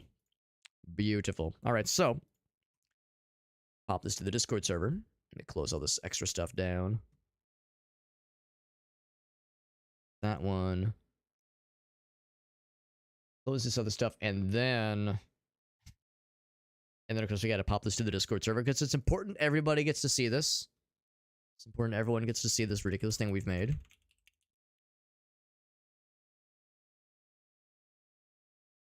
Now, I love your current screen name, Aaron. 2 cookies and a Coke. It makes me happy every damn time I see it. Magnificent. Oh, 2 cookies and a Coke. And exceeds the file limits. Probably. I have a sneaking suspicion this is not 500 million. Oh, actually, could it be 500 megabytes? Could it be? Because it is kind of big. The original was kind of big. Maybe if let me do this. Let me grab this real quick. Try it this way. There we go. There we go. We got it. We got it. We got it. All right, so it has been posted to the Discord server. If anybody wants to see that ridiculous image, or if you want to save it up for yourself and do unholy things with or to it, I'm not going to stop you. Here is my socials link. It has a link to all of my social media platforms, but in particular, it has my Discord server. So if you want to join the Discord server, if you're not already in it, that is where we have all of our MS Paint masterpieces stored. We have 460 of them. You saw it was 460 was the number. We've done so many of these MS Paint masterpieces. All of them are in the Discord server. For better or for worse, they're all there. They all get to live there and frolic and hopefully fornicate with each other on the regular basis. You know, create new ones, create little MS Paint challenge babies. So if you want to see other MS Paint disasters, they're all there. But also, it's the best way to keep up with myself and others within the community outside of our usual streams. We also do giveaways, usually once every few weeks. Probably no giveaways this Friday, but maybe some next Friday. So, best way to keep up with all that jazz, all those cool activities. We do multiplayer games sometimes. I'm a little bit biased, but I think it's a pretty cool server, but you didn't hear that from me. Let's get back into the games. Thank you again to Aaron for that redemption, because I'm always down for good MS Paint challenge, and that one was especially fun. Aaron, of course, knows I'm a sucker for, like, any reference to, like, any sort of thing we've done as a group, whether it be the Japan trip or the Chicago trip. Like, I'm a sucker for, like, friendship nostalgia. I'm a sucker, man. I'm a sentimental fella. I can't help it, man. I can't help it. Some of you might think to yourself, Alex, I know you're a tough, masculine, manly man who never shows his emotions, but I'm actually slightly a teddy bear. Slightly, I'm actually a little bit of a soft little squishy marshmallow. Just deep fried it. Yeah, that was the concern, that I might have to deep fry it. But that was some good stuff, man. All right, let's get back into Cairn. And I, of course, did notice that we are getting a little bit hungry. But I'm going to see if we can keep going a little bit further. Oh, right. I wanted to check out this... Oh, robot. I want to check out this crevasse. Because that is very inviting to me. Especially because we've seen... I don't know if it's intentional. If this is a... Can I let go? I don't know if this is... wishful thinking. I don't know if I can quite reach around there. Oh, that's a raid! That's a raid from, is that Soapy Shark? Thank you, Soapy Shark. That's really nice of you. We're gonna hang out in Soapy Shark's stream a couple days ago while she was playing, what was she playing? She was playing something that I forgot, but no, thank you for that raid, Soap. It's so nice of you. Thank you for popping in. We're playing Cairn, and if you've played this game, you probably recognize that I'm still in, like, the bunny slopes. I'm still in, like, the baby mode early parts of the game. However, if you've not played this game, I'll tell you, or if you've never heard of it, I'll tell you it's a very interesting, like, climbing adventure game, simulator kind of experience. It's very cool. It's very cool, and I'm liking it a lot. It's been out for about 2 weeks. And it's really sick. It's challenging, it's tough, but there's a very unique experience here, and it is to be appreciated. And it also has to be respected. This game will beat the shit out of you if you, like, try to go too fast and play foolhardy in a foolhardy manner. You definitely want to play it slow and safe and deliberate, but a very good and very unique kind of game. Really enjoying this as well. Loki knows all about this one, says it's a great one. Good shit. I'm getting my sea legs here. I'm still acquiring my sea legs, but it's very good. Thank you, Soapy Shark. That's very, very nice of you. Do a quick shout out for our friend. Soapy Shark. Bam. A little shout out action. We got Aldo, we got Pyro. Thank you guys and gals for hopping in. Good stuff.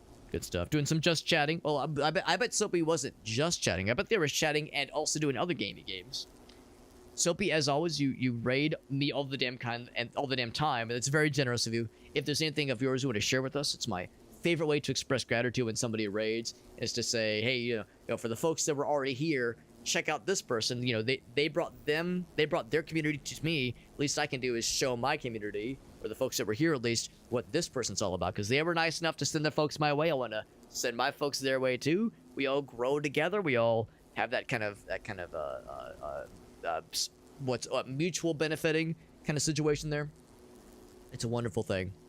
And yeah, and also if there were games you were playing tonight, or if there was like a specific like fun little activity you were up to, as I always like to hear what the homies are up to.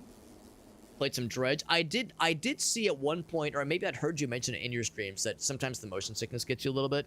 Dredge looks like a very good game. I've not played it, but if it's the one I'm thinking, that I could see how someone who might be sensitive to motion sickness might get got by that game. I also might say that for this game, at least if you have like a really bad fear of heights, because there are times where it's not lost on me how high up you are when you're on the side of a mountain or a cliff face and you're scaling it slowly and surely.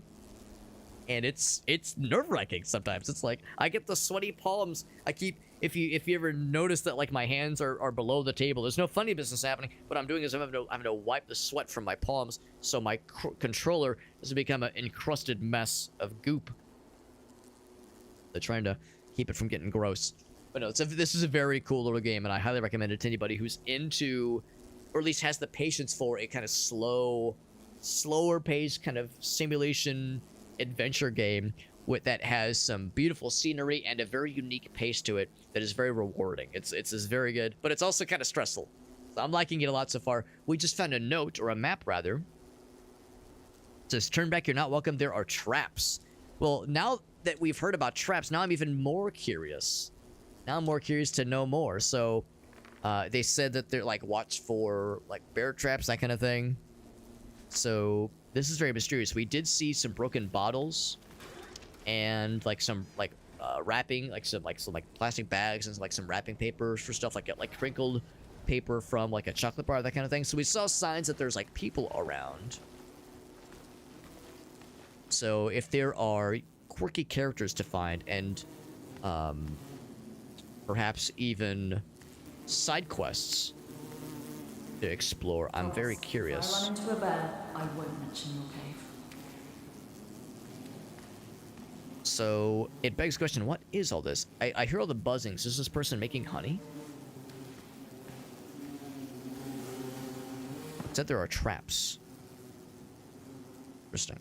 Interesting. Mirror's Edge is a good one too. Yeah, that's what I think I ought to play at some point. Is that one I know? Now, granted, that came out a long time ago, but I've heard it holds up pretty well. It holds up pretty darn good. The demo during Steam Fest was good. Yeah, I never played the demo for this one. We jumped right into it. But I'm liking it a lot so far. It kind of describes presumably what each like.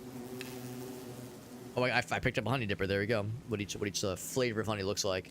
Now, is somebody gonna like accost me? Oh, check it out. They got the bunny. They got the honey suit.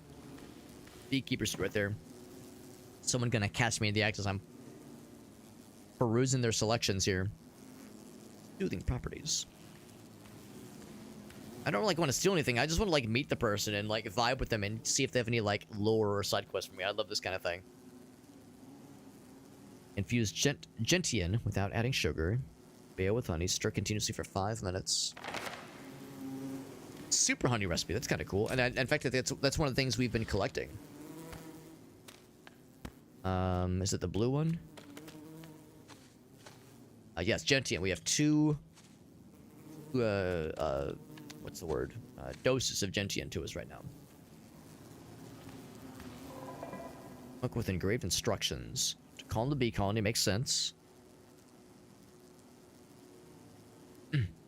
Yeah, it has aged pretty well. Yeah, I think you're exactly right, Moonspan. I'm sure like the graphics from a, you know, purely like mechanical perspective probably have aged in some way, but the art style is very striking and I think probably holds up pretty darn good. Came by to see you, but you weren't there. Heading down for good, he says. Or to what lies ahead. And back at dawn. Tell me what you've decided, they say. I know you'll miss your bees, but this cloistered life, hiding in the cave, afraid of someone stealing your honey, which is what I'm doing right now. Let's not mince words. I'm the villain, it's me. Now, they were saying, like, beware of bears. I mean, yeah, if there was ever a time for a bear to, like, want to rustle into a place like this with bees and honey all over the place, this is an absolute bear haven right here. So, Rhodey asks us a time to let it go. Their honey dippy. Possible disease in 2 frames. Ooh. Can't help but notice this crystal. Interact with the crystal. For mead, he says. Our robot's just climbing all over nonsense and being a general goober. This is definitely something, not what I was expecting. I hope we get to meet this person, or learn more about them at least.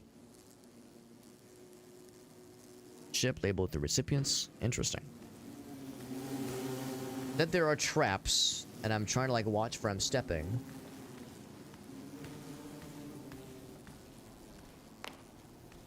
So yeah, what if I can collect any of these mushrooms? Some of these mushrooms, of course, I cannot. Yep, same one. Very interesting. I'm sure there's probably more where that came from. We'll probably learn more about this person. They might even have more caves.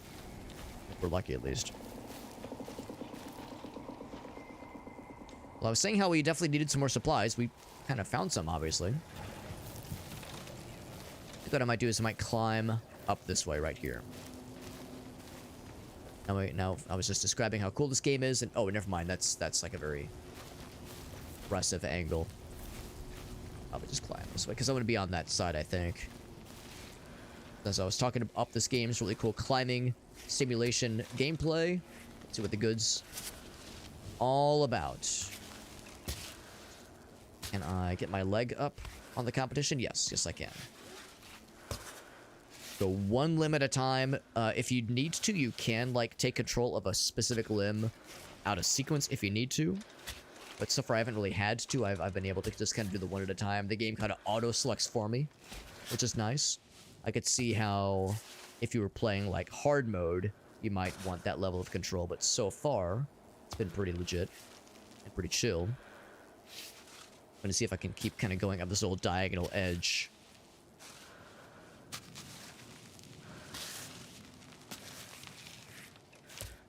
And the good news is if I fall here, I don't think it's, like, terrible. I don't think I would take damage, because it's a pretty relatively small fall. Here, I'm just gonna place my tootsies there. It's gonna be a little bit awkward. Not a lot of... Yeah, it's like, can I get up there? Man, our person is so flexible. Wowee! That's amazing. That's... fucking wild, man. I can't believe we're able to Spider-Man up like that. Spider-Woman up like that. Wowee. Take a running start. Oh, so you can do jumps. That's cool. Hold right trigger. Oh, so you have like a little, like a run option. It's kind of neat. But it looks like it does take... Oh, okay. But it like burns your stamina. That takes a while to replenish.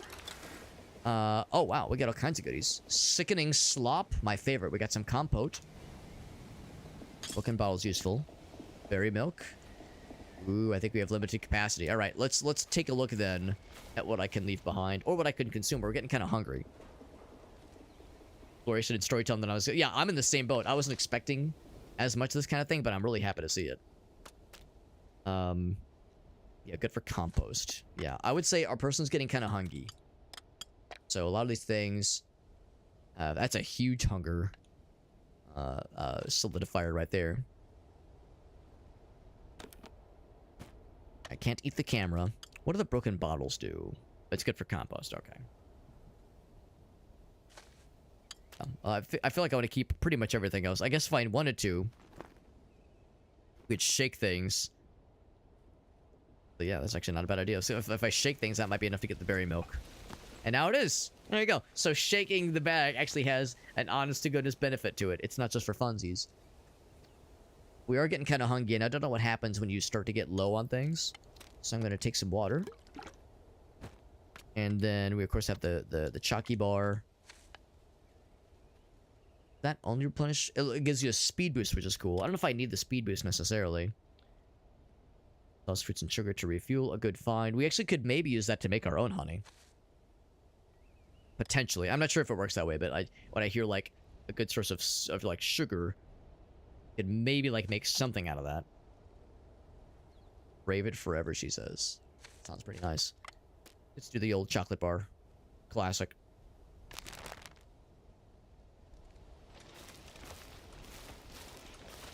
Have, like, a little added focus for a bit. Maybe I should have waited and eaten that before. Like, right before we started climbing. This, of course, would be a nice little starting spot here.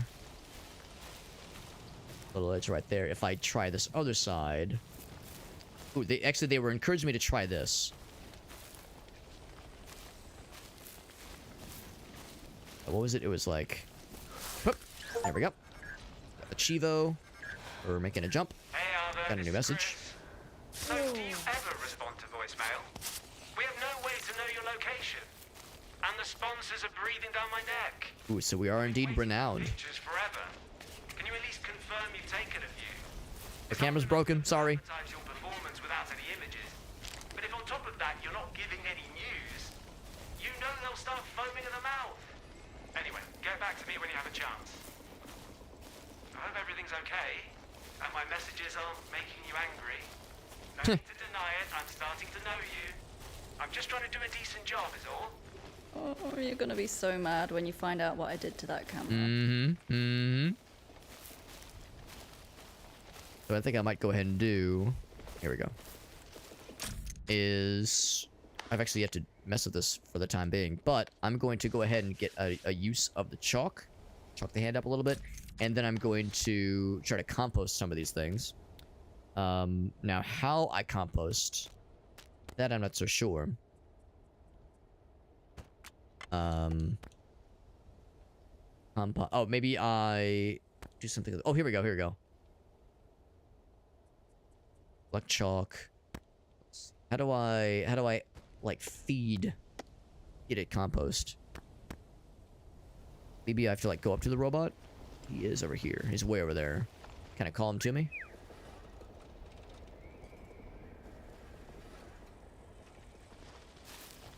Yes, I'm not sure how to make the compost happen. Oh wait, hold on. I don't think it's those things. Oh, we have that as well. My mind, it's like, yeah, can I... Oh, here we go, hold. Okay, so you can't compost all garbage. But this one you can. Okay. That one too.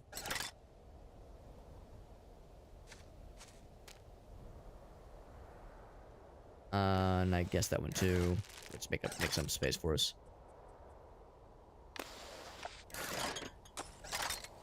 Enough, then I'll pick up that one. Good. So I could do the same thing. I could do the same running jump. Maneuver there. I don't know if we really need to, though. Could just start up this one. Feeling pretty okay about what I'm seeing.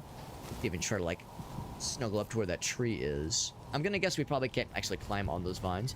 But I think this is probably good. Yep. Gonna use this to kind of survey what we got here. Yeah, I would say... this we try to like kind of cut across on that side, but I think this is probably just as good as any. I would say it'd be cool if we can get to that tree. But honestly, it might be just more worthwhile to just go straight up.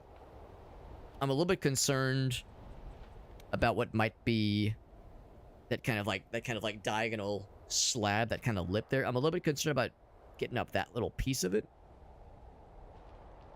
You have pitons. This might be a good time to use them.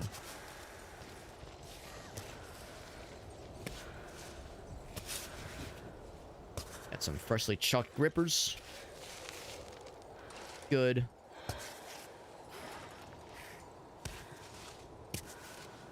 If I can clutch that one. Yeah, the hope is that I can kind of lean on this slab right here. There we go. Good grip. Good grip right there. Yeah, I think this is the way.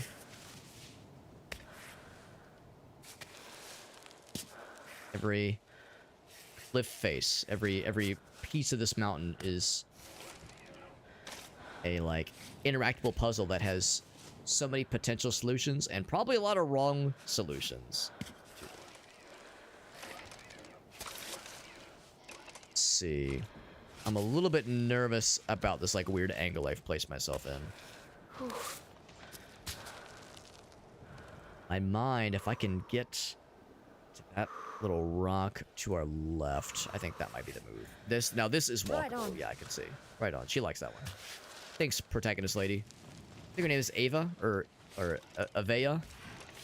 We haven't really heard them say her name too many times. I've really been paying too much attention. God, I don't like how much we're wobbling.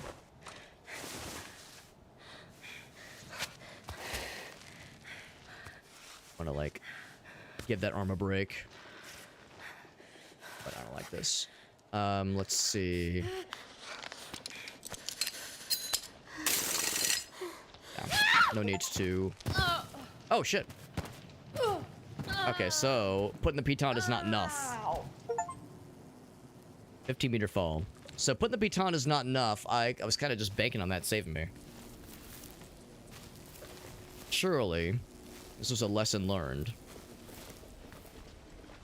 Need to put a piton on, then I guess you have to... I guess I get the terminology mixed up in my brain. Do you go off the belay? Is that the term? Speedruns for this game would go wild? I bet they would. I bet they absolutely would.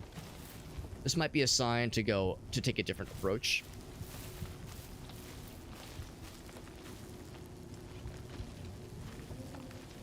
I'm going to...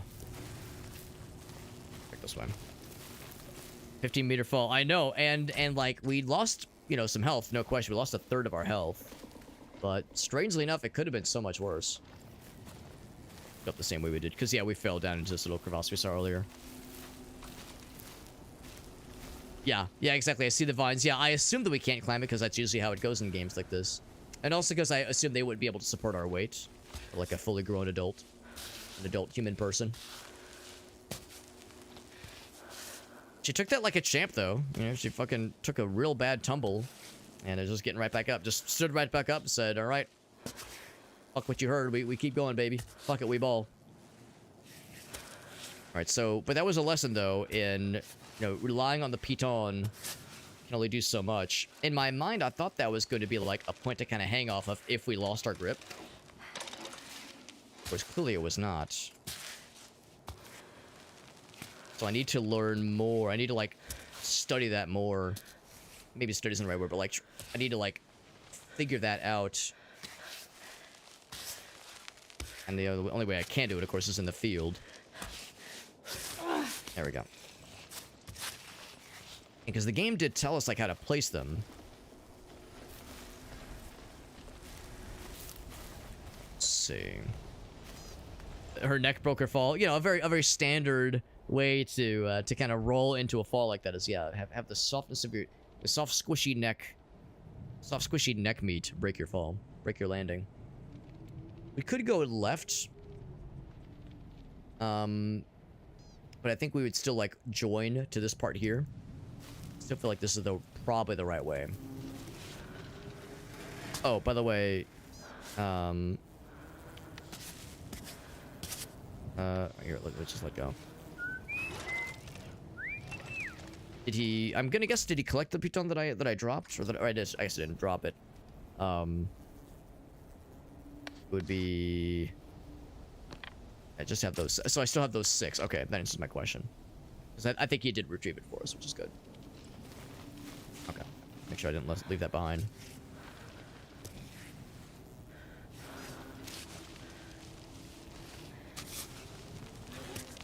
get a nice little spot right there.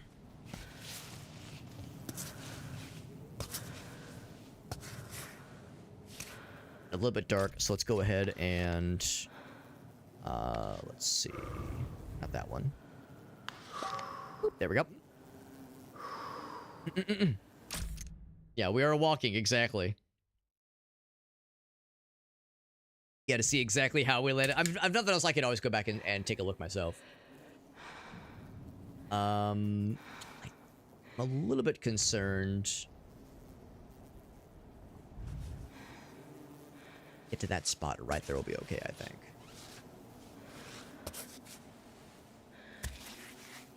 Makes me a little bit concerned, but if we can reach, I think... Ooh, almost. There we go, there we go. Okay. Nothing else. I could just kind of place that temporarily. That's good. Again, robot just like styling on us, making it look... It's so easy, bro. Just climb the mountain, forehead. Just climb the side of the mountain, forehead. Just use your, like, little multi-dimensional, multi-angular, like, wall climbing majigs. So easy, bro. He's just using his little tools. Oh, we're bleeding? That's not good. Oh, okay. Let's see. In that case, I guess I'm not surprised. Could try to keep going up, but no, that is a foolish errand.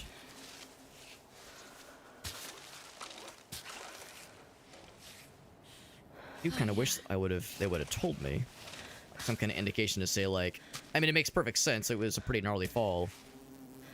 Some kind of, like, indication that says, oh, hey, you took a bit of a shit there. Let's just gonna drop down here, actually. Yep. So, we do have bandages, I'm pretty sure. How do I use them? Maybe I don't. Use them for wrapping your fingies.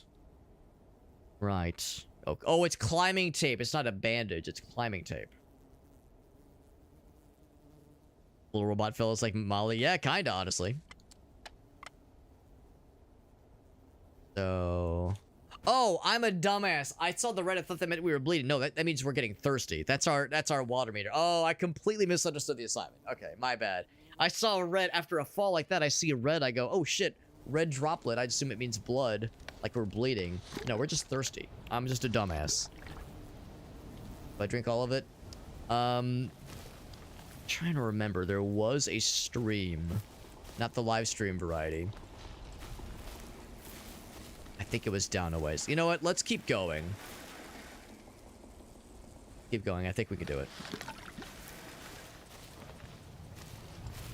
I want to keep with that route. I feel a little bit nervous about it now that I'm seeing it up close. Oh, little fella. Little buddy. Hi, little buddy. But I think it's doable. I think we can do it. Like, I'm seeing enough wrinkles. The good kind of wrinkles. Enough of the good kind of wrinkles where I think we can do it. Yeah, I wish I wouldn't have panicked seeing what I thought was like a blood indicator, like are actively bleeding and needed bandages. Because I saw the tape. I thought the tape was bandages, but it makes sense it would be climbing tape. Get my hand up in this one. There we go. Let's see. I think this way. Yes. That. Yeah, this is what we started on earlier. Yep. I don't like that. Yeah, now let's not do that. Let's not do that.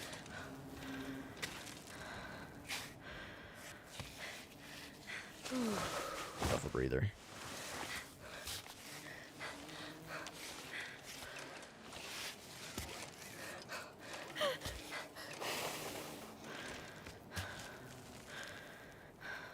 Just catch our breath for a moment.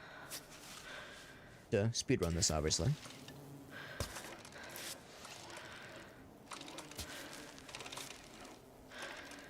Tricky thing. I think that should work. Uh-oh. Uh-oh, I like that. I was gonna say, knowing that pitons to work the way that I think they do. Sorry, lady. Yeah, maybe this is a sign this is not a good direction. Or maybe I need to like force, you know, let's do this. Let's force myself to learn more about how pitons work, because I thought I knew, and clearly I don't. So I'm gonna keep with this, and I'm gonna go ahead and place one kind of early. Because I'm gonna need this eventually. I'd rather know it now and have that mechanic down pat before we're in a situation where it's like, oh crap, we have no other options. Because here it's like I could just find an easier route. Or I can get good.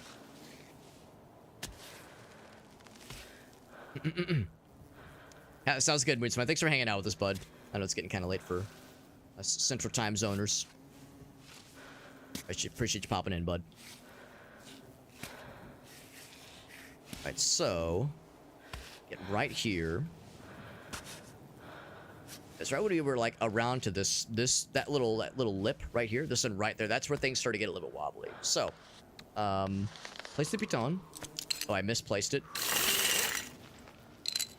It's like okay though. Can I retrace it? Replace it? No. Right, so off belay. What does that mean? Okay, I think because when I heard off belay, I thought that meant like you're not hanging off of it anymore. I think that means I am hanging on it now. Or oh, I see what it means. It means it means you're not climbing off it anymore. Yeah. That's what I thought the piton would work as is like like an inch. Oh, we're getting hungry by the way. Like a some kind of like failsafe if you fall, something to catch you if you fall. Maybe I've misunderstood what a piton is used for in this game, or in real life even. We're getting pretty hungry. I'm gonna save that because that's a lot of hydration as well. Compote, it's pretty all right. Let's do that for now. Yeah, what I was hoping is like some kind of failsafe if we fall.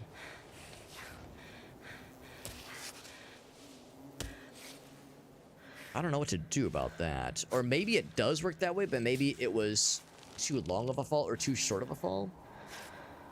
Hard to say.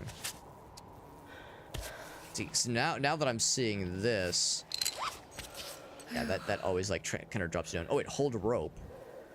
You rappel down. Okay, that's to help you go down. Yeah, so maybe the whole idea about the piton is more about going down safely versus being like a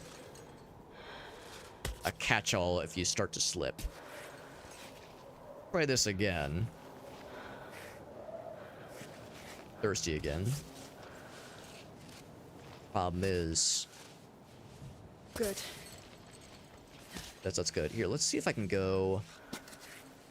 that spot. Maybe that's the way to do it. Yeah? Probably should have tried this angle a lot sooner.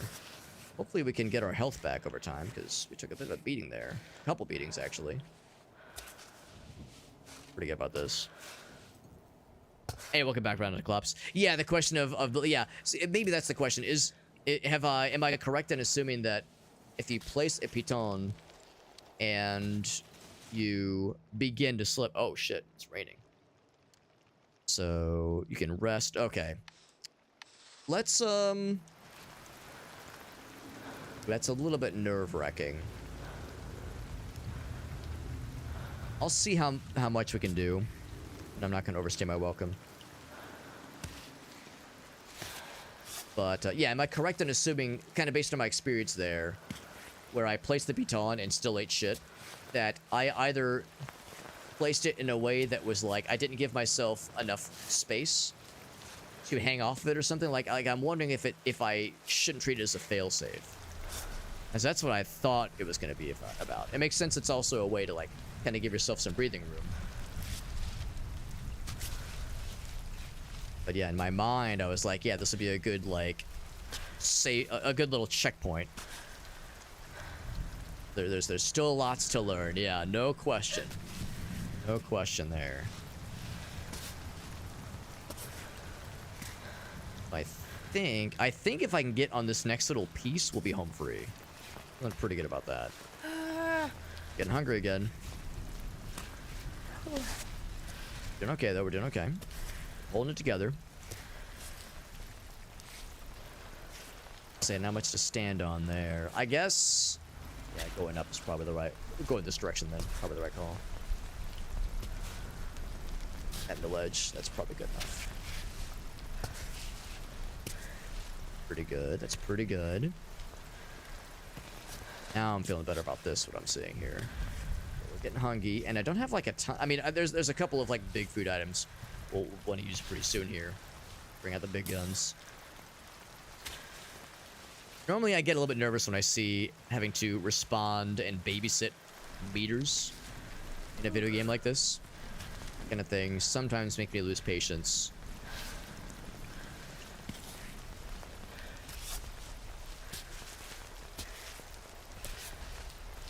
Shit. Okay, good.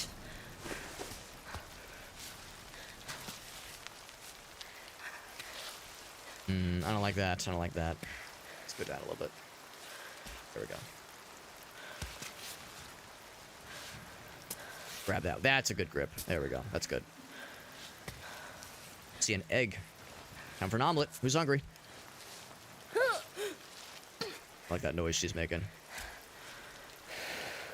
So we're yellow right now, which is not great.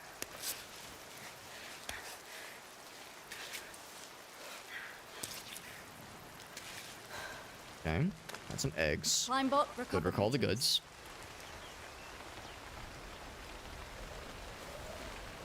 Yeah, having to babysit meters, exactly, yeah. So, like, this game having some of that makes me a little bit, like, maybe not nervous, but it's something I'm aware of. And you have to kind of work around, obviously. But it hasn't been too intrusive yet. And it makes sense. It makes sense in the context of what this game is about. And again, since this is the more simulatory peak, makes perfect sense. But yeah, it's like having to respond and babysit meters and hunger and thirst, that kind of thing. I don't usually love it in games like this, but I'm still enjoying it. Definitely want to cook it for sure. I haven't had a cooking opportunity yet, but I'm guessing that will happen. That would heal a little bit, and it would do a big hunger and be a nice little speed boost.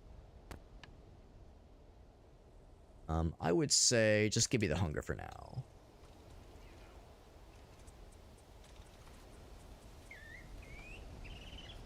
Pretty close. I think we have what it takes to just go ahead and make it this last little piece here. I think we're good. Not like a horrendous downpour, so I think we probably have what it takes.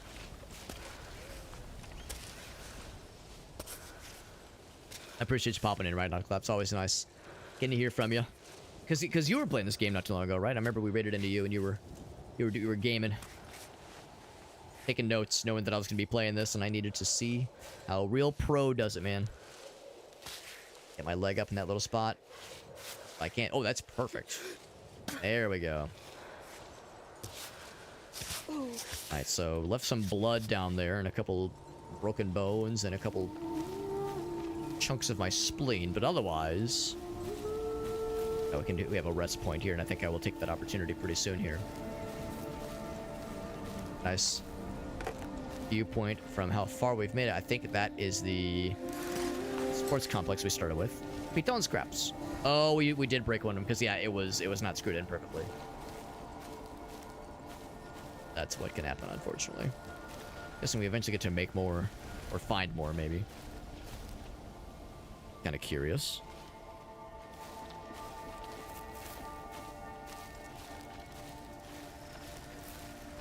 Little fireflies.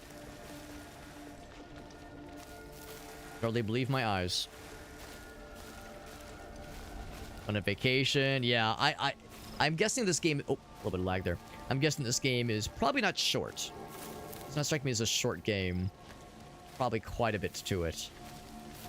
Especially if you're playing it, you know, slow and steady, which is probably how you should play it. Or to rush it, because like Moonspine said, I'm sure a speedrun for this game would be nutty as all get out.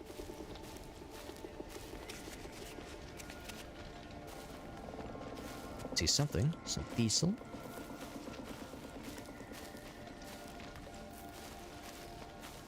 There is a exploit with the bot. Ah, good to know. I you know, won't make any attempts to pull any shenanigans, but yes, I imagine the devs are probably aware of, like, of those kinds of exploitable dealios, or if there's any glitches need to be addressed. I'm sure the devs are paying close attention to those kinds of things. There are speed runs, yeah.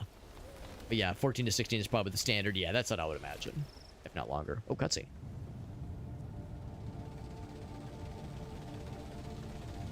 Oh, you're a jackhammer?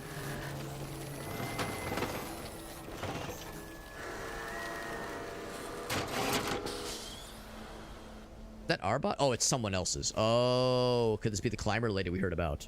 Oh, look at you. Your Good reading. circuits are frozen. Where did you come from? All the way up there? And you're getting back down? By yourself?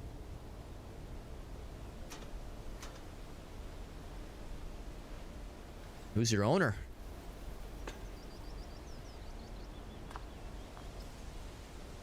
Ah, that's what the Cairn turns are all about.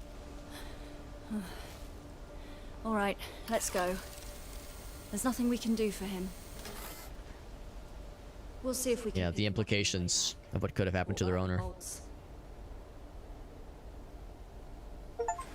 An achievement for finding a broken climb bot.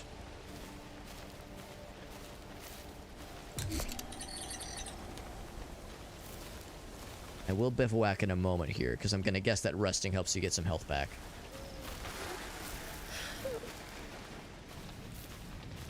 I do want to see what's up there, but I also am kind of curious about this little guy over this way. What's this all about? Is it the same felt? It's a bear-proof box. Climbing tape. Get another piton. I'm not sure what that is. Some nice veggies. I'll take the climbing tape.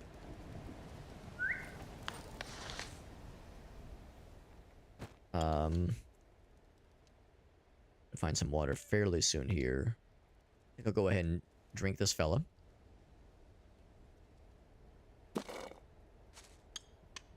Then I will extractify that guy. It gives us quite a bit of chalk, yeah. So in that case, I'm going to compost a bunch more stuff then.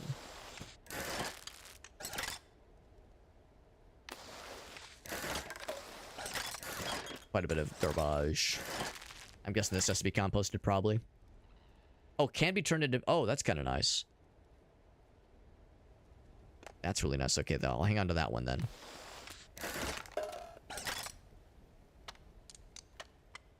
That's it for, like, just... Oh, here we go. One more. Broken bottle. People who don't wear shoes exactly. Compost 10 trash items. Got the achievement. I think I can get rid of it. I'm going to hang on to it. Who knows? It might come in handy. I've been surprised in the past. I'm going to be selfish and take everything there is to take there. I'm going to kind of poke around a little bit in here, see if there's anything cool. Oh, that's kind of cool. Like a little walking stick, but she did so automatically. I didn't do anything to have her do that.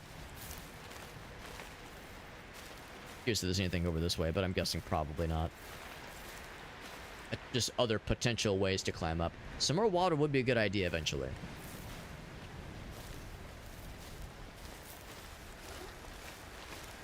Eventually some more water would be good. Let's go to this more where that came from for sure. A little bit of lagginess is probably my computer, honestly. I've got a decently good rig, but far from an amazing one. Indie games I want to revisit pretty soon here. It's funny you mentioned that. There's a couple things I'm kind of sitting on that so Gracie and I are going to be going on a little mini trip in a few weeks. We'll be leaving on the 25th, I think. I'll be gone till March 5th or 6th. We'll be gone for about a week and a half, and I think when I get back, we're gonna start. We're gonna like revisit Pathologic. So Pathologic HD. Oh, here's how you cook things. Oh, okay, here we go. So Pathologic HD is a game I played. Actually, I played it during the pandemic. It was like March of 2020 when I first started it up. Egg. And do I say other things? Oh, I don't have any water. Oh. Can I just do that? Just egg? I cannot. So I unbreak it. Crap, I hadn't thought about that. I was just kind of hoping I would have found water by now, but I guess I don't have it. Get a piton repair, yes. I need 2 of them. Okay, cool. Need to tape the fingies. They're pretty beat up, but they're in pretty good condition, so it's fine. What else I want to cook? Stir fry, but yeah, I need some kind of liquid. I don't want to use the tea on this one. Let's focus, yeah. Infusion. Yeah, I need water for all these things. But anyway, yeah, so the reason I want to go back and play through Pathologic, we played through it all the way with the Bachelor. The doctor character, the Bachelor. We played all the way through back in March of 2020. And I really like the game, and I've always been wanting to come back to that series. And I've never got around to playing Pathologic 2. And Pathologic 3 just came out, and I was just given a review key. And I'm like, well, damn, I got some homework to do. I got some catching up to do. So what I want to do is play through Pathologic Classic, the original, as the horror specs. And then, assuming that doesn't take forever and I don't get fed up with the game, because the game is very strange and very weird, but assuming I'm able to get through it, we'll then play Pathologic 2, which is basically a reinterpretation of the first game exclusively as the horror specs. And then we'll be able to play Pathologic 3, which I think is something similar, but from the perspective of The Bachelor again. So we bring it full circle. So I'm kind of planning on doing kind of a focused kind of maybe not like rush through them obviously, but play through just about the whole damn series. And we'll start that when I get back from the trip, I think. That's kind of the plan. Check the weather. Mostly sunny, nice. Not too bad. Anything else I want to mess with? Can't tape the fingies, and yeah, nothing really to cook right now. Which is kind of a bummer. But again, I did this to myself by not getting any water. Do indeed get rewarmed. We go through our water preserves a little bit. We get a bunch of health back. We, of course, get hungry while doing so. That's good enough. How about yourself, Ryan? Not to collapse any games you're kind of sitting on that you're looking forward to getting into? Or actually, I'll ask that of anybody else that wishes to weigh in. Games and oh, here's some water. Okay, I was gonna say I bet we can find some stuff. Some water for her. Fill up the flask. And now let's do some cooking. Now the thing is, and I don't know if anybody else knows this, if I do cooking, will I eat it right there? Actually, maybe it's not a bad thing. Just my person, she is getting kind of hungry. Good to know when you bivouac, you do have all these kinds of things available to you. I wasn't sure it was going to work that way. So, egg and water. Good egg and water stew or something. Boiled eggs. So I can store it for now. And I do the same with the nudes.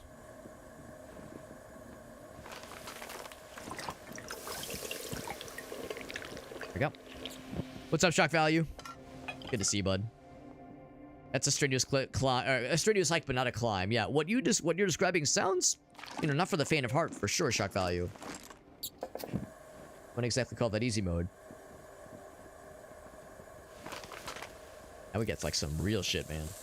Some real shit, some real food for real. None of this like surviving on chocolate and berries shit.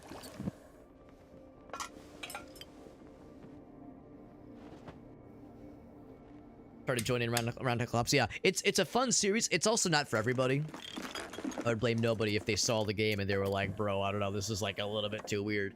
It's one of those games where it originally came out in like the early 2000s, and the translation, because I think it was like it was made by either Polish or Russian developers, and I can't exactly remember, but it's one of those where the original translation was kind of rough. And the HD classic version has better visuals and has a better translation, but it still has that kind of Eastern European weirdness to a Western audience where there's a lot that doesn't like... It's not that it even doesn't translate well, but it's like it has that kind of just uncanniness that is off-putting for some. And like to me, it's like mysterious and interesting, but to plenty of normal people, it'd be like, bro, what the fuck is this, man? Like, it's so weird. But I do like it a lot, and it's one of those games that sticks with you for all of its weirdness and for all of like the unexpected ways the adventure takes you and all the ways the characters' stories are entwined is really fascinating. That one, get right there. It does some really interesting storytelling. It uses some really interesting storytelling devices and does so in a very, like I think in a very smart way in a lot of ways.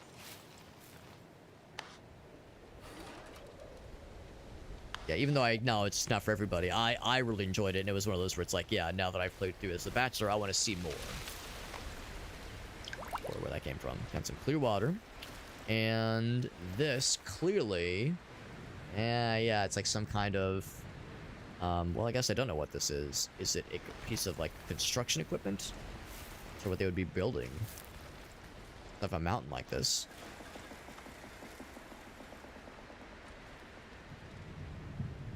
Or if it's... Yeah, I can't really tell what that was. Maybe part of a bridge? Same.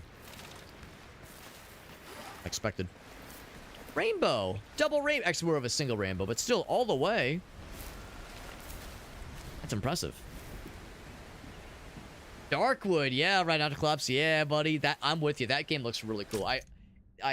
We played a game called I Hate This Place, and I didn't actually love it, but one of the ways it was recommended to me or described to me as a more colorful Darkwood, because Darkwood is also been on my list because it looks really good. Also, Caves of Cud, yeah, I've never beat that one. Chance of Sinnoh, I love that one. I love that one. Very, very good one.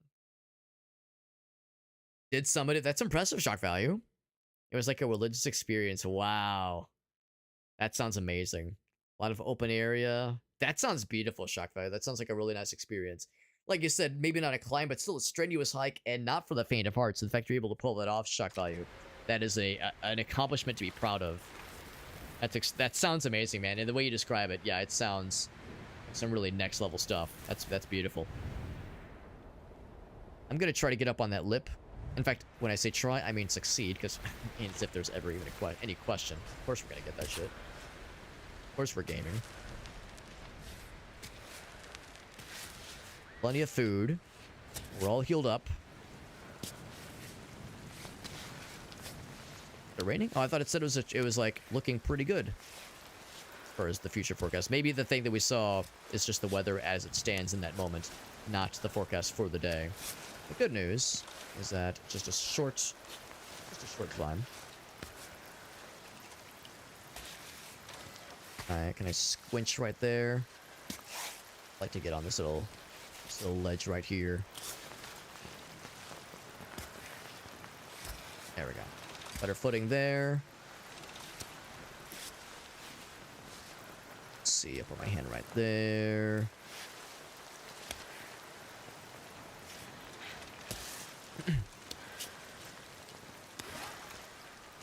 Let's see, this part might be a little bit tricky. If I can get a leg right there. I have no grip. Oh, no, we're good, we're good. We got this. A neutered Optimus Prime, yeah. Let's see. Let's take a look. I have a lot of delicious piping hot fresh food in my inventory right now. Oh, it takes health away. Oh, wait, no. There we go. I was gonna say that wouldn't be right. Good. Of course, I could just do a little shake. Grab it. There we go. I wonder if, like, how heavy things are in your inventory. Like, obviously, if you have a full pack, if that makes you, like, move slower or like, drag you down a little bit more. Rope catches my eye. Before I explore that, is there anything else to note? Kind of okay with exploring a little bit. This rain is a little bit more heavy than I would expect. The light rain we had earlier was pretty chill. This one seems the opposite of chill. Oh, no. Is that the person we were looking for? I'm sorry, friend. Sometimes you come for the mountain. Sometimes the mountain comes for you. Looks like it was her turn. Might be the person we heard about. Look at his weight effect. Okay, that's good. Like the weird stuff. Yeah, I was gonna say if you like games that are bizarre and weird, and dare I say it, I know everyone get ready to take a drink, but one of the things I love so much about playing through Pathologic for the first time is it's weird and strange, and like the somewhat low poly graphics and the very unique and very elaborate world build the game has. Dare I say, reminds me a little bit of Morrowind. I know. I'm a Morrowind fanboy through and through. I can't help it. It's in my veins. It runs in my blood. It's in my DNA. But no, I loved Morrowind. One of my favorite games ever. And any game that kind of tickles that same like level of ambition. Because yeah, Pathology is a game that swings so fucking hard for the fences and doesn't always land. Honestly, more often than not, I didn't have a lot of complaints or criticisms about the game, other than it's weird and mysterious, and it's also one of those games where if you go in completely blind, you will struggle a little bit. So it's one of those where you want to read like a 5-minute guide, like a best tips for new players guide on, you know, it's like on Steam or something. Not like a full like half-hour tutorial video or anything, but just like a little like if you've never played this before, here's a couple quick blurbs that will really help smooth the experience over. It won't make it easy. It's still a tough game. But it's like, it's kind of, honestly, dare I say it, it's kind of like this game. And that it's slow, and this game is not really weird necessarily, but like it's a very rewarding experience if you have the patience and the willingness to kind of grit through some tough parts. It's a unique experience. Oh shit, I actually didn't mean to close that. I can read that again. As I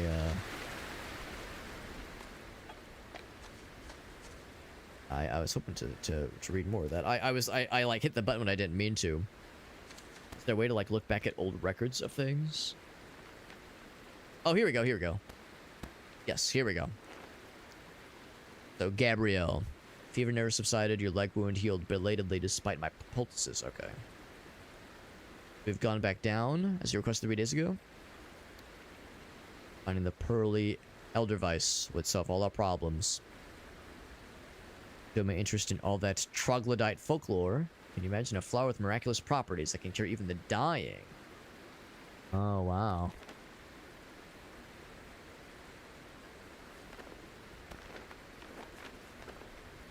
Oh, okay, yeah. Kami's Summit is for the two of us and no one else.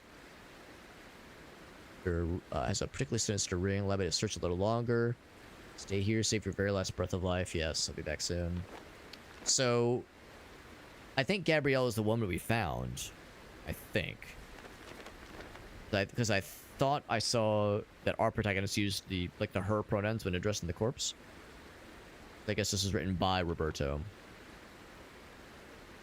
Days stay away. You'll have a great view. So that is, I think, I could find that place. If I could like recognize that shape of the cliff face. I don't think that's where we are right now.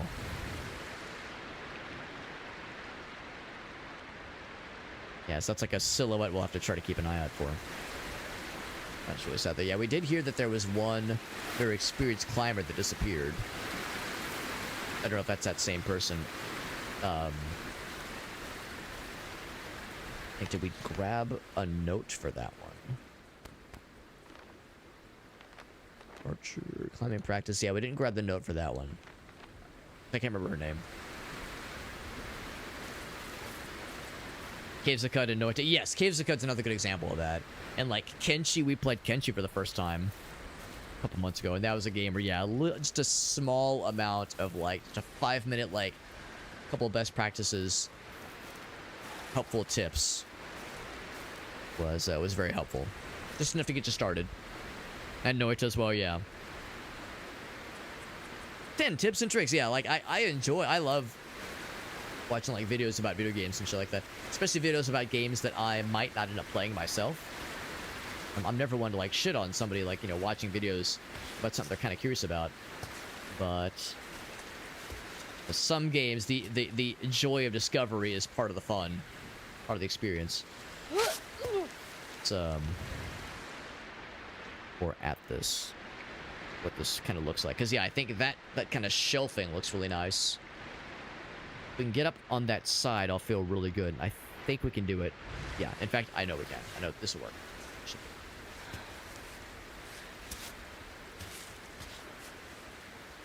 I would say that spot right there looks good. Sometimes it's a little bit hard to tell sometimes, like with that sort of pseudo cell shading, what is considered, like what thing is a ledge versus what thing is a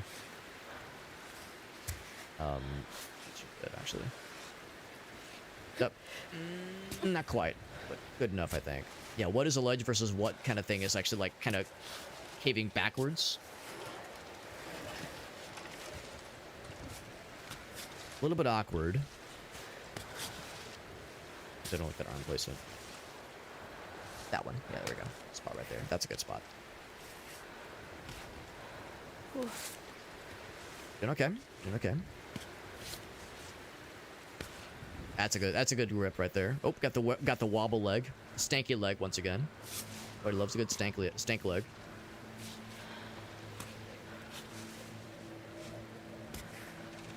Constant struggle of like plenty of good spots for your hands, but not a lot of good spots for your legs. Being said, that's pretty good. That's pretty good too. Yeah, I'm feeling good about this now. Oh, where are my manners? Boop, there we go. Oh.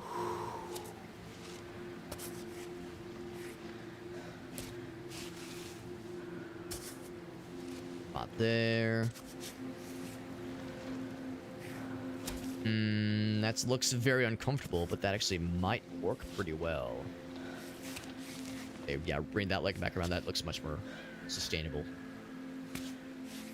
Get it in there. I think that's good enough. That's good enough. I'm feeling much better about this now. This is looking much more doable. You know what? Said I was kind of looking for the shelving to the right. Yes. That. Let's do exactly that. So I'm gonna put there. Can I kind of lift that one up? No, I'm not so sure. How's about this? Piton. There you go. Then to kind of give ourselves a breather. Alright, I think I will indeed go this way. Oh, yes. Pretty good too, actually. Ooh, that actually might work. Don't worry about the stinky leg. Every time the leg kind of goofs out like that, I'm always a little bit nervous. But it's like, it seems like it's usually okay. There we go. There we go. Much better. Much better.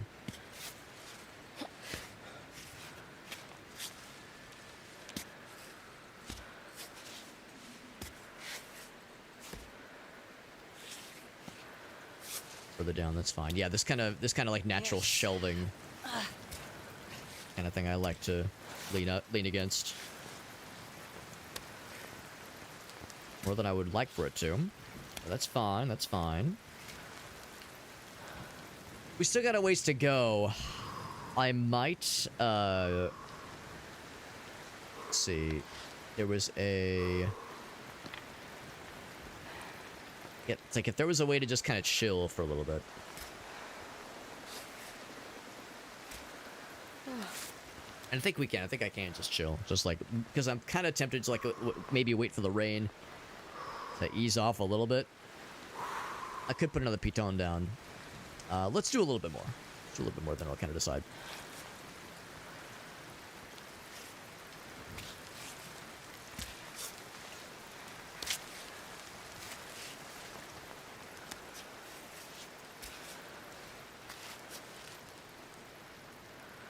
Speaking of a that kind of gives me pause. This is, I don't want to call it a dead end, but I don't love what I'm seeing here. Might have to... Yeah, I think that right-hand path is probably the way to do. Probably the way to go with it, that is. Yeah, I'm afraid of Kenshin. I'm with you, Random Collapse. I'm glad I played it, and I played it for a good, like 8-hour session, I definitely want to play more. But yeah, the game is pretty intimidating. But it's worth it, though. It's worth it if you like the weird stuff. If you like the weird stuff, and I know you do right out to claps, then I do think it's good. We got Fahrenheit. What's up, buddy? Romy is a dead man. I've actually never played a Suda51 game. And I'm pretty sure that's a Suda51. At least it looks like it'd be up like that kind of game, like Killer 7, like those kinds of games. I've never actually played any of his stuff before. But it does look very unique and very interesting. Breakdowns of certain things. Right, yeah, sometimes it can be a little bit tricky. And yeah, that's one of the issues is a game like Pathologic. It does not always explain certain mechanics the best. I think it does an okay job, but there are nuances that are nice to like read a little bit more on ahead of time. By the way, Valkyrie Saga, I'm glad you picked that one up, Jet. That's a very Jet Dive kind of game. I'm glad you're liking it because I loved it when I got to play it a week or two ago, and I definitely want to come back to it at some point. Death Howl, man, that's a good one too. Is there a singular the way, or can you just kind of find different routes? I think there's probably different ways to do it because, like, you know, if somebody like myself is brand new to the game, inevitably I will go for whatever looks like the easiest route. Whereas if somebody is really good, there's probably like quicker, faster routes if you really know this game and you know how to like kind of push more to your limit. You know, like you know the warning signs when your character's like really starting to slip, but you can kind of push through some degree of it and go for the riskier route that is maybe like a quicker and alternate route. And of course, there's optional side quests along the way. So yeah, I think there's lots of ways to attack this game for sure. Certain areas are right. Yeah, certain areas are like probably like more or less impossible, but like there's probably a lot of ways to do it though. We got Niara. What's up, Niara? You know, when you have a good grip. That is interesting. Yeah, would that be under the assist mode? Or holds feedback? That's tempting. I might go with that for now, but that is a good thing to point out because there have been times where it's a little bit unsure. Yeah, that holds feedback one. Yeah, there have been times where I've like wondered, like, ooh, do I have like a good grip here? And it's like it seems like I kind of do. Like, of course, that's not a good grip for my right hand or for my left hand, but I figure like the feet are in pretty good shape right now. So like, it's kind of a vibes experience, you know, going by vibes alone, which can be scary in a game like this. Sometimes you don't want to just go by vibes. Sometimes you want certainty. But I know exactly what you mean, Yar. That is very helpful to point out. And yeah, I would say if I find myself kind of stumbling, literally or figuratively, that would be a good thing to consider switching on to give me just a little bit more info to like work with, a little bit more intel. Like for instance, yeah, the left hand was not very good, but we were able to kind of normalize there, which is good. We are getting hungry. I might want to put down another stone pretty soon here. I think if I can kind of get around that right-hand path. Or that's a... Oh, wait, is that a lip? Far away to tell. Oh, that's a branch. Okay, I don't know if this could be grabbed upon. I'm just going to assume they're probably not grabbable. It actually wrap around maybe. Good. That feels like a good grip right there. Yeah, the highlights limbs is nice. Exactly, because there have been times where I'm like, wait, which limb am I controlling? Sometimes it is nice to know exactly what you're working with. So no, I know exactly what you mean. DR, and I appreciate the heads up on that. That is a good reminder, and I might end up needing that sooner than I might think.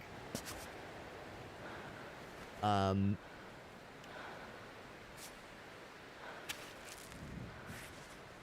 kind of like scale this.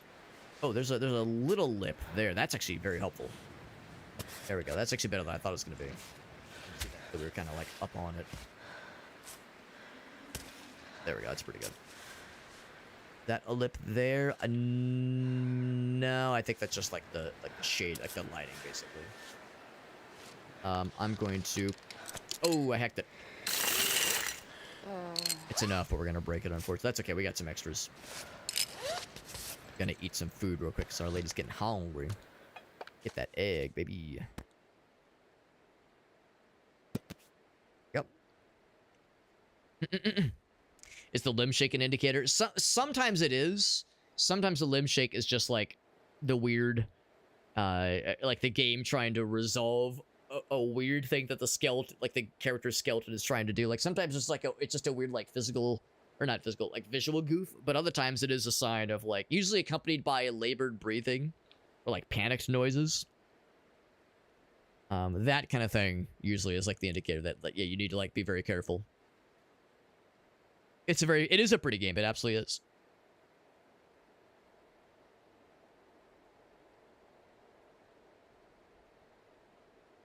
Can't really see those. Right, when it's like too far away, it's kind of hard to tell. Oh, and yeah, that is one. That is one right there, yeah. Yeah, sometimes it's too hard to tell when you're zoomed out looking at the like kind of the big picture view. But yeah, once you get into the weeds, then you're able to like really get in there. Yeah, like so that I don't think that leg was indicative of anything scary. I think that was just like the game not quite sure where to put the limb. But I think it was working. Oh shit, yeah. Take it there and leave room for my other leg. Feeling pretty good about this. Yeah, I was gonna see if I can get here. I'm not gonna say we're home free, but that is kind of a breath of fresh air now. Actually, that being said, Okay. Good. getting pretty close. Should I just go for it? I'm a little bit nervous. Getting thirsty as well. Drink some water.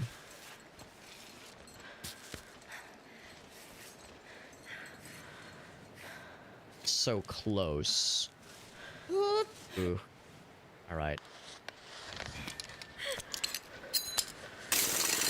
Give ourselves a breather here. Yeah. We're right there, but yeah, it's like we're kind of in a weird position. I think I should play it safe, and let's just keep going up this left-hand path. Taking this right path makes me nervous. No need to get overly ambitious here. We have lots of the pitons. This is why we have them. It's to use them. Right on. Right on. I'm gonna guess whenever you hear an affirmation like that, that's the game's way of saying, okay, you got a good spot right there. The game protagonist agrees with that one. But that's a tricky one though. There we go. Yeah.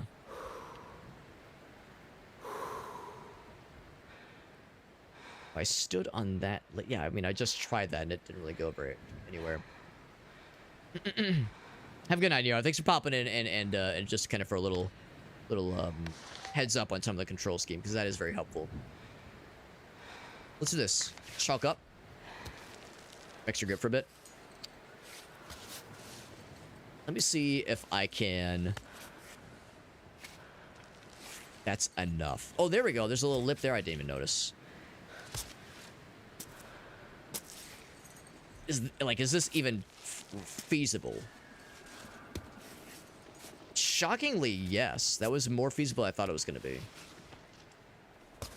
I was a little bit nervous about that one, as some of you might have been able to tell. The live viewers could feel the fucking gamer sweat setting in. I think the extra grip is helpful. Obviously it's helpful.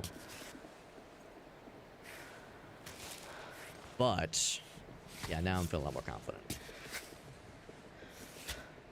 I think the legs, I think her footsies have more like more capability than I give them credit. I think a lot of the times if they're not on like an honest to goodness ledge. Come on, we're so close. Oh man, all right, let's play it safe here. So close, but I just can't quite get a way to pull myself up. And I tend to like treat, there we go. I tend to like kind of default Please. the legs into having the same basic needs as the arms, where it's like if it's like a ledge that you can like rest your weight upon, then that's like the requirement. Whereas that of course is a nice to have, but I think we're able to like, as long as it's not like a 90-degree angle, as long as there's like some upward upward surface we can rest upon, even if it's like at a pretty steep decline. As long as it's like not a flat or like concave shape, as long as there's like something to like rest some weight upon. We of course have 2 legs, so I think that kind of makes the difference there. I need to be like brave enough to lean on that from time to time. Game is a nerve fest. Oh, thanks. So we did break 1 piton, but that's fine. We'll be able to get that one repaired. I can't help but notice the waterfall. And we all know about, you know, check behind the gaming waterfall. The game waterfalls in a game like this. Of water. Yep. Map. All these peaks. Familiar faces. Familiar faces. Ring Delcus, that's quite the name.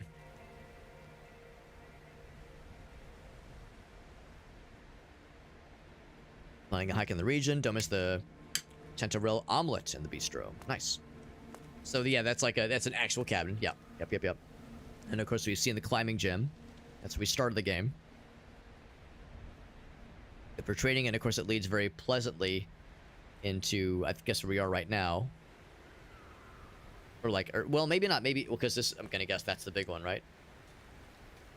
Cable car. Okay, so it all leads back to Kami then. For challenging climbs, of course. Shortcut is only recommended for aspiring athletes looking for a thrill. There you go.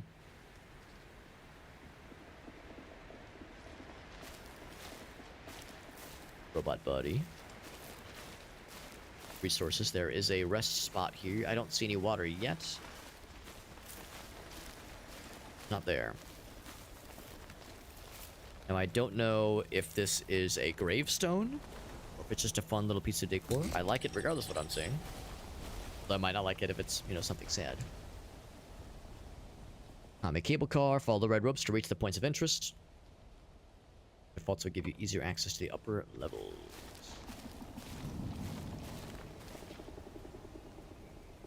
Ooh, that's awfully ominous looking. I'll poke my head in there and see what's what. Okay. Especially because it's raining, god damn it. Serious. I need a place to hide. Ooh, thunderstorm no less. I need a place to hide for a bit.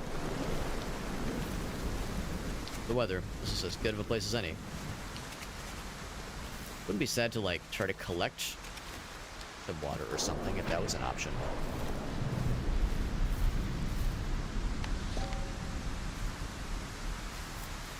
Leave my water bottle open. Oh, I was gonna say, is there gonna be a giant spider in here? Cave paintings, that's kind of cool. Mushrooms, I'll take that. Little bats. They're just little friends, little bat friends. Gonna be another honey making fella cave. Found some water, nice. It is clean water. Could indeed cook with it. Snakes? No lizards. I was gonna say, if there's snake, that's a genuine concern. And I guess that, yeah, some wildlife is to be avoided in this game. A cooking pot. No, it's a cooling pot. Teabag, nice, okay.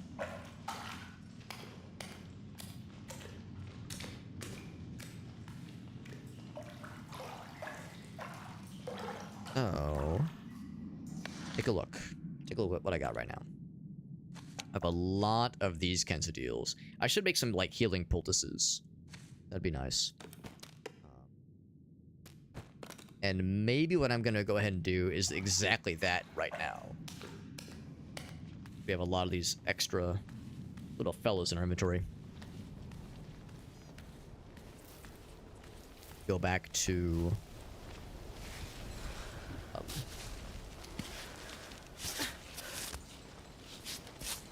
go back to the bivouac spot.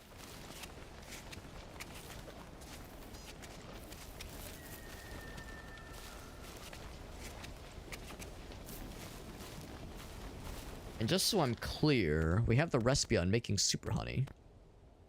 Does look pretty sweet.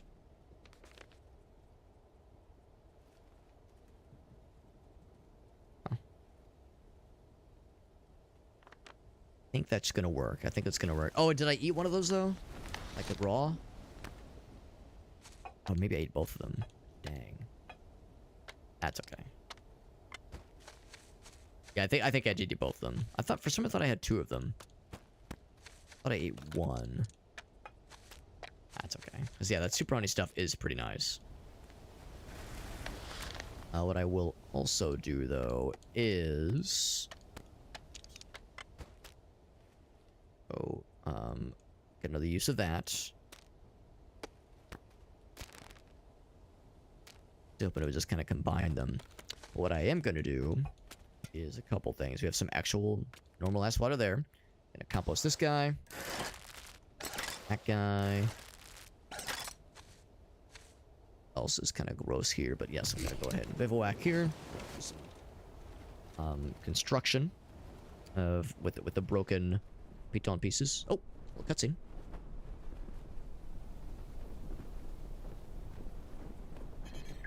Little cutscenes are Play the refreshing. message.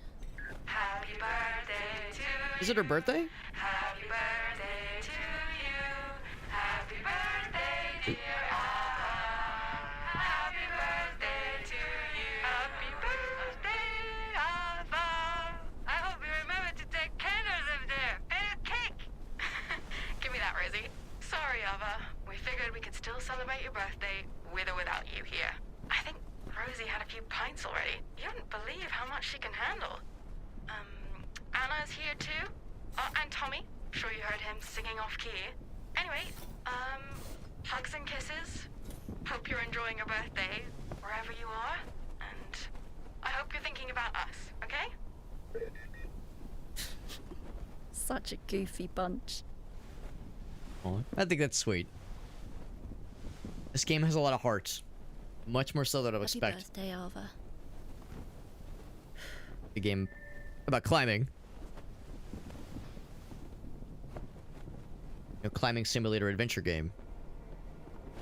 They didn't have to go this far with the like character building in the story, but I'm glad they did. Don't repair. Make it happen.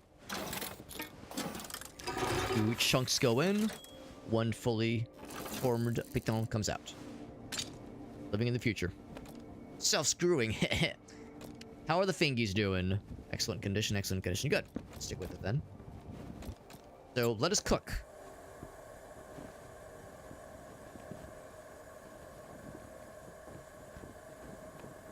Nice edible flour.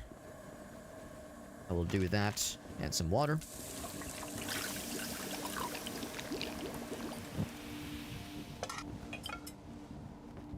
Cook dandelion. And I'm actually going to go ahead and consume it now because we're getting hungry.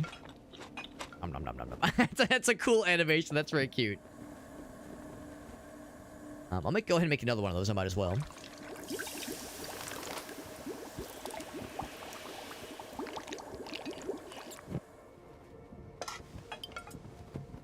Store it for now. We're gonna end up having more food than I know what to do with, honestly. So we've like discovered cooking. I think the mushrooms are safe. Well, that's reassuring. A magical plant when you cook it. In an infusion. Shame that the honey thing is no longer available to us. I guess if nothing else, we can... It'll tell us ahead of time what we're about to make, right? Oh, maybe it doesn't. Maybe we just figure it out. Try it. We have a water source nearby, so we might as well. Brews focus. And warms you quite a bit. Store it for now.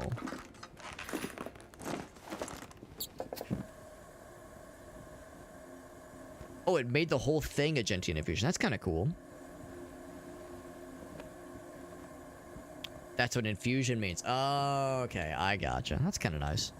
So I guess I'll hang on to those then. Now I wonder...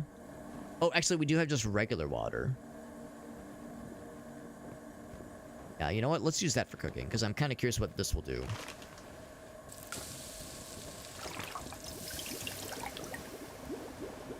Say it's a magical plant. What does this do when you cook with it? What do you get? It restores health and a little bit of hunger and warms a lot, so it's nice. For now.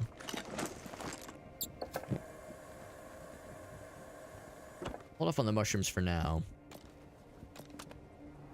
So we've opened up some space in our inventory, obviously.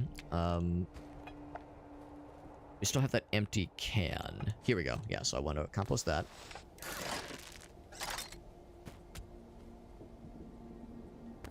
That is in addition to these down here, of course. About the, like, fun little things that I've cooked up, that I've whipped up.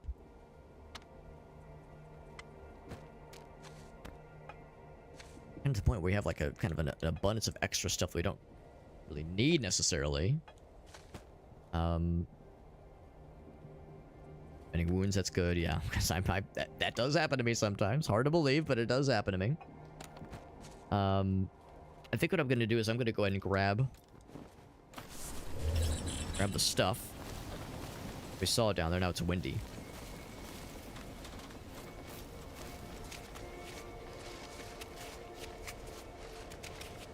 But we are eventually gonna get to that point where we have more than we know what to do with. It's a good problem to have.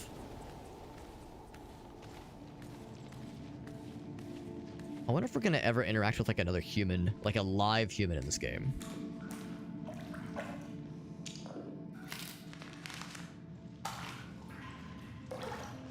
Because, you know, we get messages, we get voicemails, we're finding some notes, we found one corpse, unfortunately. But yeah, not any other, like, live humans. Also, I did notice I can't refill the water right now. So, what I'm tempted to maybe do is, since this has now become an infusion for, like, another couple drinks, I'd rather not venture out with, like, not a lot of water. So, yeah, had I known that... Comforting, energizing. Any biscuits to go with it? Like, if I had, like, a bottle of port in, or, like, some other thing, that way the water bottle itself is just chill. So I guess what I mean, we have more of the blue fellows, if nothing else. 2 other hits of it, so I could very easily make more of that. Actually, hold on. I think regular water was 20 hydration. That is also 20 hydration, okay, but it also heals and warms a bunch, which is nice when it gets cold. And improves focus. 23 minutes? Is that my 23:04? I see that. Maybe that means, like, if you were to drink both hits of it. So, yeah, how's about that then? I will go ahead. One, and just see what it does. Okay, you actually couldn't drink the second one.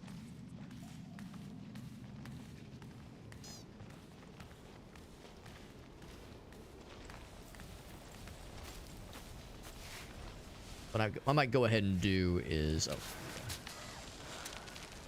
What I might go ahead and do is... That way I definitely have water going forward. Move time ahead a little bit. Drink that last glurp of it. And then refill the water proper.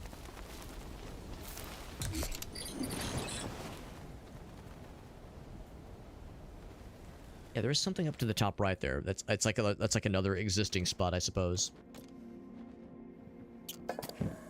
I guess I could like do something. I could do like a tea bag with this thing, but yeah, that's the thing. It's only gonna get the one time. I guess I could still do another cooked thistle or something. Let's try the cooked mushrooms thing. Infusion water. Let's see what happens. Mushroom. It's like herbal mushrooms. Yeah, that's kind of cool. There's more variety. But yeah, I way more of an impressive and kind of deep cooking system than I was expecting, honestly. I'm pretty impressed. So now I can refill the water. Okay, hold me back. Refilling the water. A full dose. Seems like the right way to do it. Get added grit for a little bit. I think because of the infusion we drink.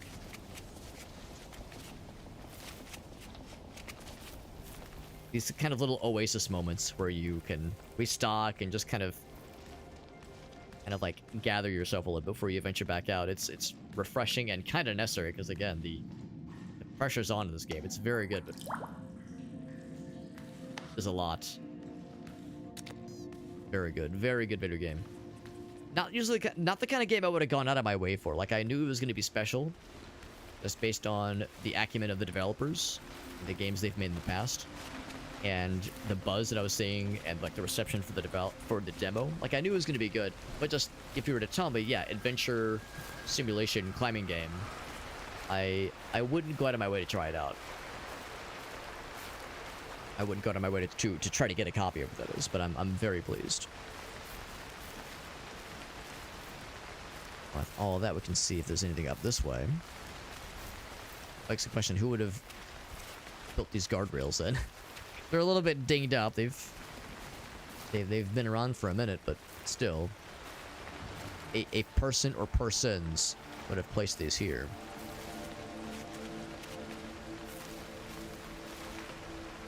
You're sent by cable car. Please wait for an attendant. Oh, that's my answer. Yep. It's like, oh, and that's what we saw. We saw the cable car. This cable situation is busted. There's a bivouac spot there.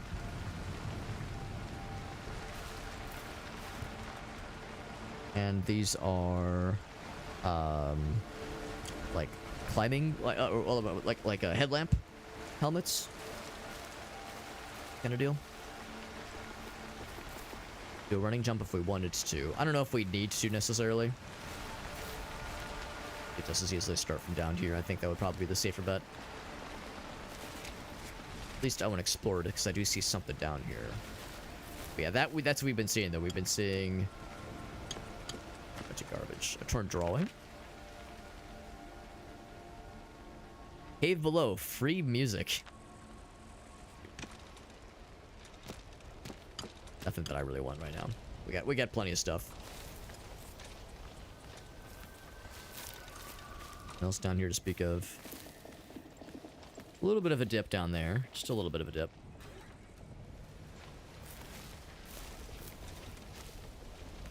If you wanted to start on that side, you might have to do a running jump. The wall that leads to it directly is pretty bare right there. Rope's just right there. Yeah, I'm curious about that bivouac spot. Might be the key.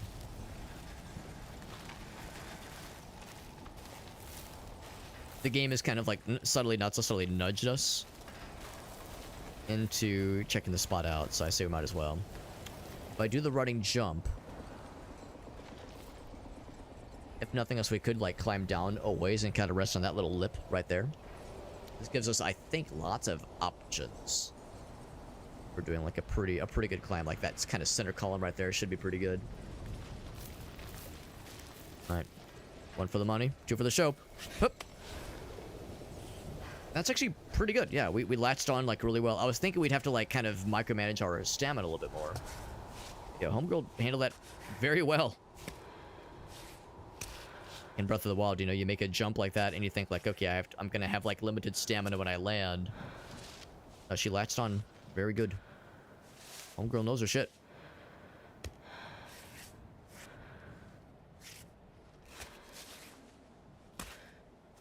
Glad I kept the light on because that is dark. It's getting dork.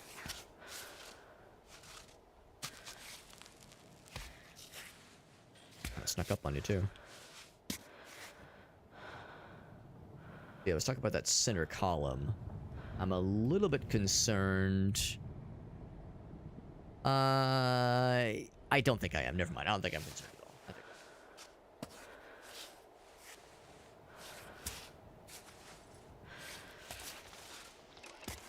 Good. That's good. I was gonna say, bring that leg up. The leg was what I was concerned about. Oh, yeah. Likes that one. Good spot. Yeah, again, I feel like I get too concerned about leg placement, and I worry that it's not going to be good. I feel like time and time again, I'm reminded that leg stability is pretty darn reliable in this game. Not foolproof, but it seems like it's better than I expected to be. I try to get up that little corner right there. Reach that. Yes. Oh, I don't know if that's good enough. Is that a good enough spot? We got a bit of a stanky leg. Good spot for the foot right there. That's really good, yeah. Good hand spot. has me concerned. Mine, my concerns have been... Concerns have been assuaged. Oh shit, okay, what am I doing? What am I doing? Let's... Bring that leg back. There we go. Don't need to be doing, like, unnecessary splits like that. Oh, but we just kind of grab onto here.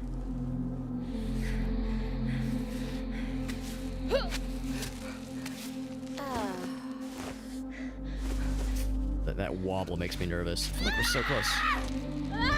Oh, am I dead? I think I'm dead. Yep, that's tough. 130.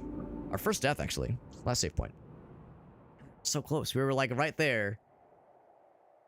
That's the thing. That's what's so temptuous about a spot like that, where it's like you're right on that spot. You just kind of want to push through, but not always wise. Not always wise. Now let's see. We get speed walk. That's kind of cool. Without like the full. Oh, I see. Yeah, without like the full like run, that kind of like running animation. Now, is this after I refilled the water? It was before I filled the water. Okay, so we definitely want that. How's about this? I might go ahead and wrap it up here just because it is getting kind of late. I got work in the morning. What I'm going to go... I'll still do what I did last time. I'll go and refill my water. And yeah, next time we pick this up, I think what I'll probably do is I'll still go that general direction.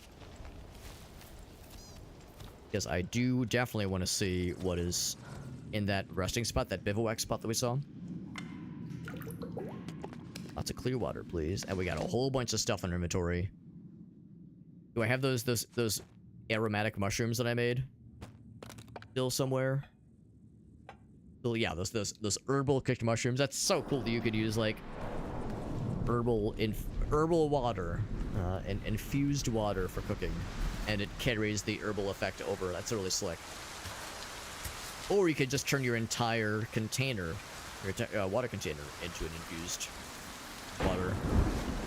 Yeah, definitely don't want to climb when that's happening.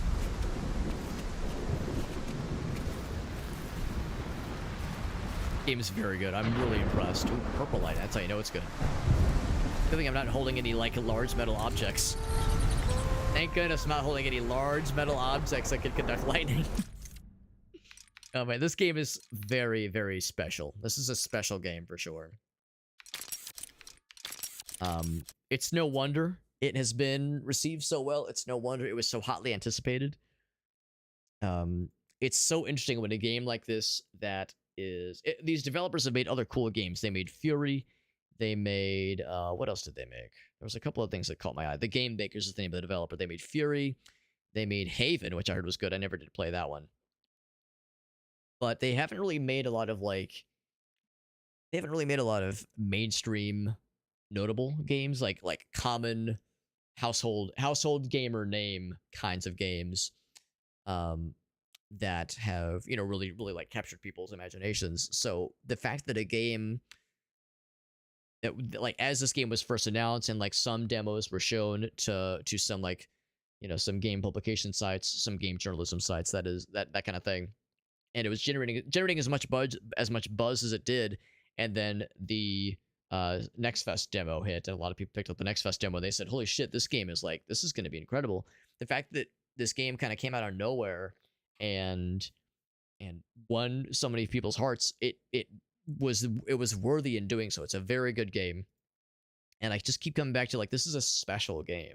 This is a game that has it kind of has something, maybe not for everybody, but it has something for a lot of different kinds of people, a lot of different kinds of game enjoyers. If you like a very I don't want to say punishing, but the kind of Dark Soulsy, and the game asks a lot of you. The game asks a lot. It has high expectations of you. And I wouldn't say that it's like overtly punishing. It gives it a lot of resources for eating and for drinking, that kind of thing. So far, at least, it's been good to us. And there's plentiful save points every time you like scale a new, at least so far, at least every time you scale a new checkpoint kind of area, there's a new save point waiting for you. More often than not, a new bivouac spot as well, which is great.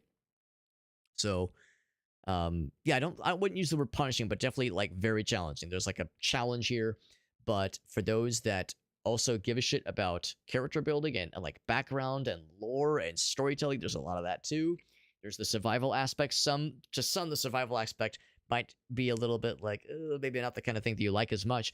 But to those people, such as myself, who might be turned off by the survival aspects, it doesn't feel intrusive. It doesn't feel like it's too much or too babysitty. It was a little bit tricky at the start, but I think that was because I hadn't tried cooking, and I didn't realize that cooking can only be done in the bivouac areas. And once we figured that out, that kind of opened things up a little bit. So yeah, really, I really feel like this game has a lot going for it. It's still not for everybody per se. I'm not going to say that it has something for everybody, but if you're a person that likes games and you don't mind challenge and you like a game with heart, this game has a lot of heart. It has like this game has a soul to it.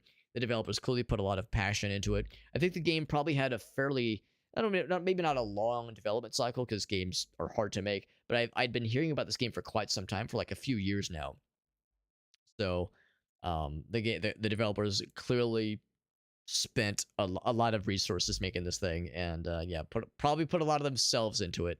Just like for artists when they make art, they put their soul into a game and into the art they make. I kind of feel like the developers like put a lot of their of like their passion and their soul into this game. So yeah, it's really something special. It's not very often where a game comes along and kind of leaves an impression like that, especially when you don't expect it. You know, you expect like I guess a good example of this is like The Last of Us, a game that like left an impression on a lot of people when they played it. But you kind of know it's going to be a big one because it's by a big name publisher and big name developer for that matter. It's not very often that a game comes along from, I don't want to say a no-name developer, but yeah, a developer that's been around for a bit, but doesn't always known for like this level of finesse. So yeah, I'm very impressed. Very, very impressed. You could absolutely feel it. And this game's got the juice, man. This game's got it's got the sauce, no question. No question at all. We're gonna wrap it up. We're gonna find a raid target. We do see a number of friends are live right now, which is great. I have my pick of the litter as far as raid targets. Speaking of raids, thank you to Soapy Shark and to Alias for the very generous raids. Very kind of them to do so. We should be back tomorrow, probably. We've had a pretty consistent schedule this week so far. Again, we will be leaving to go out of town for about a week and a half, starting on the 25th, I think. So the rest of this week should be pretty normal. All of next week should be pretty normal as well. But the week of the 23rd, so the 25th basically is when we'll leave for our trip. Then we'll be gone for a week and a half, getting back on the 6th, I think, or the 7th. I think one of those two. So yeah, we'll be gone for about a week and some change once that trip happens. But there's stuff I definitely want to get to beforehand. I had mentioned that we have Pathologic in our future, but that will probably start after we get back from our trip. I can tell you we got some other fun games planned for this week. We got Ghetto Zombies, which sounds ridiculous. What a funny sounding name, but we got Ghetto Zombies to play. That one looks really fun. Almost like a Zombies Ate My Neighbors kind of experience. Looks really cool. Also, Fireworks Mania. That's a game that I kind of sat on for a while and might be kind of an odd game to play, but I've heard it's very fun, kind of a fireworksy, like explosion sandbox game. I don't know if it's the kind of game we're going to dedicate a full session to, but I just want to try it out. It looks fun, kind of cute. What I maybe should have done was like maybe bust it out for New Year's or something, but I don't usually stream on New Year's anyway, so it kind of works out. So yeah, we've got a couple just odds and ends of fun games to play. I got a review key for Raven's Watch, which I've heard is really good. Blightstone, I know Shake played that one. He seemed to really like that one as well. And we'll be trying out Demon Turf, because I got a key for Demon Tide, so we'll probably start that next week. But yeah, lots of fun stuff in the future. My socials page for anybody curious. I know I was talking about the Discord server earlier, so if anybody wants to check out the Discord server, that is the best way to find it, because it's got all of my links, not just Discord, but all kinds of things. All kinds of stuff can be found in that Linktree page. But of course, yeah, it has the Discord link.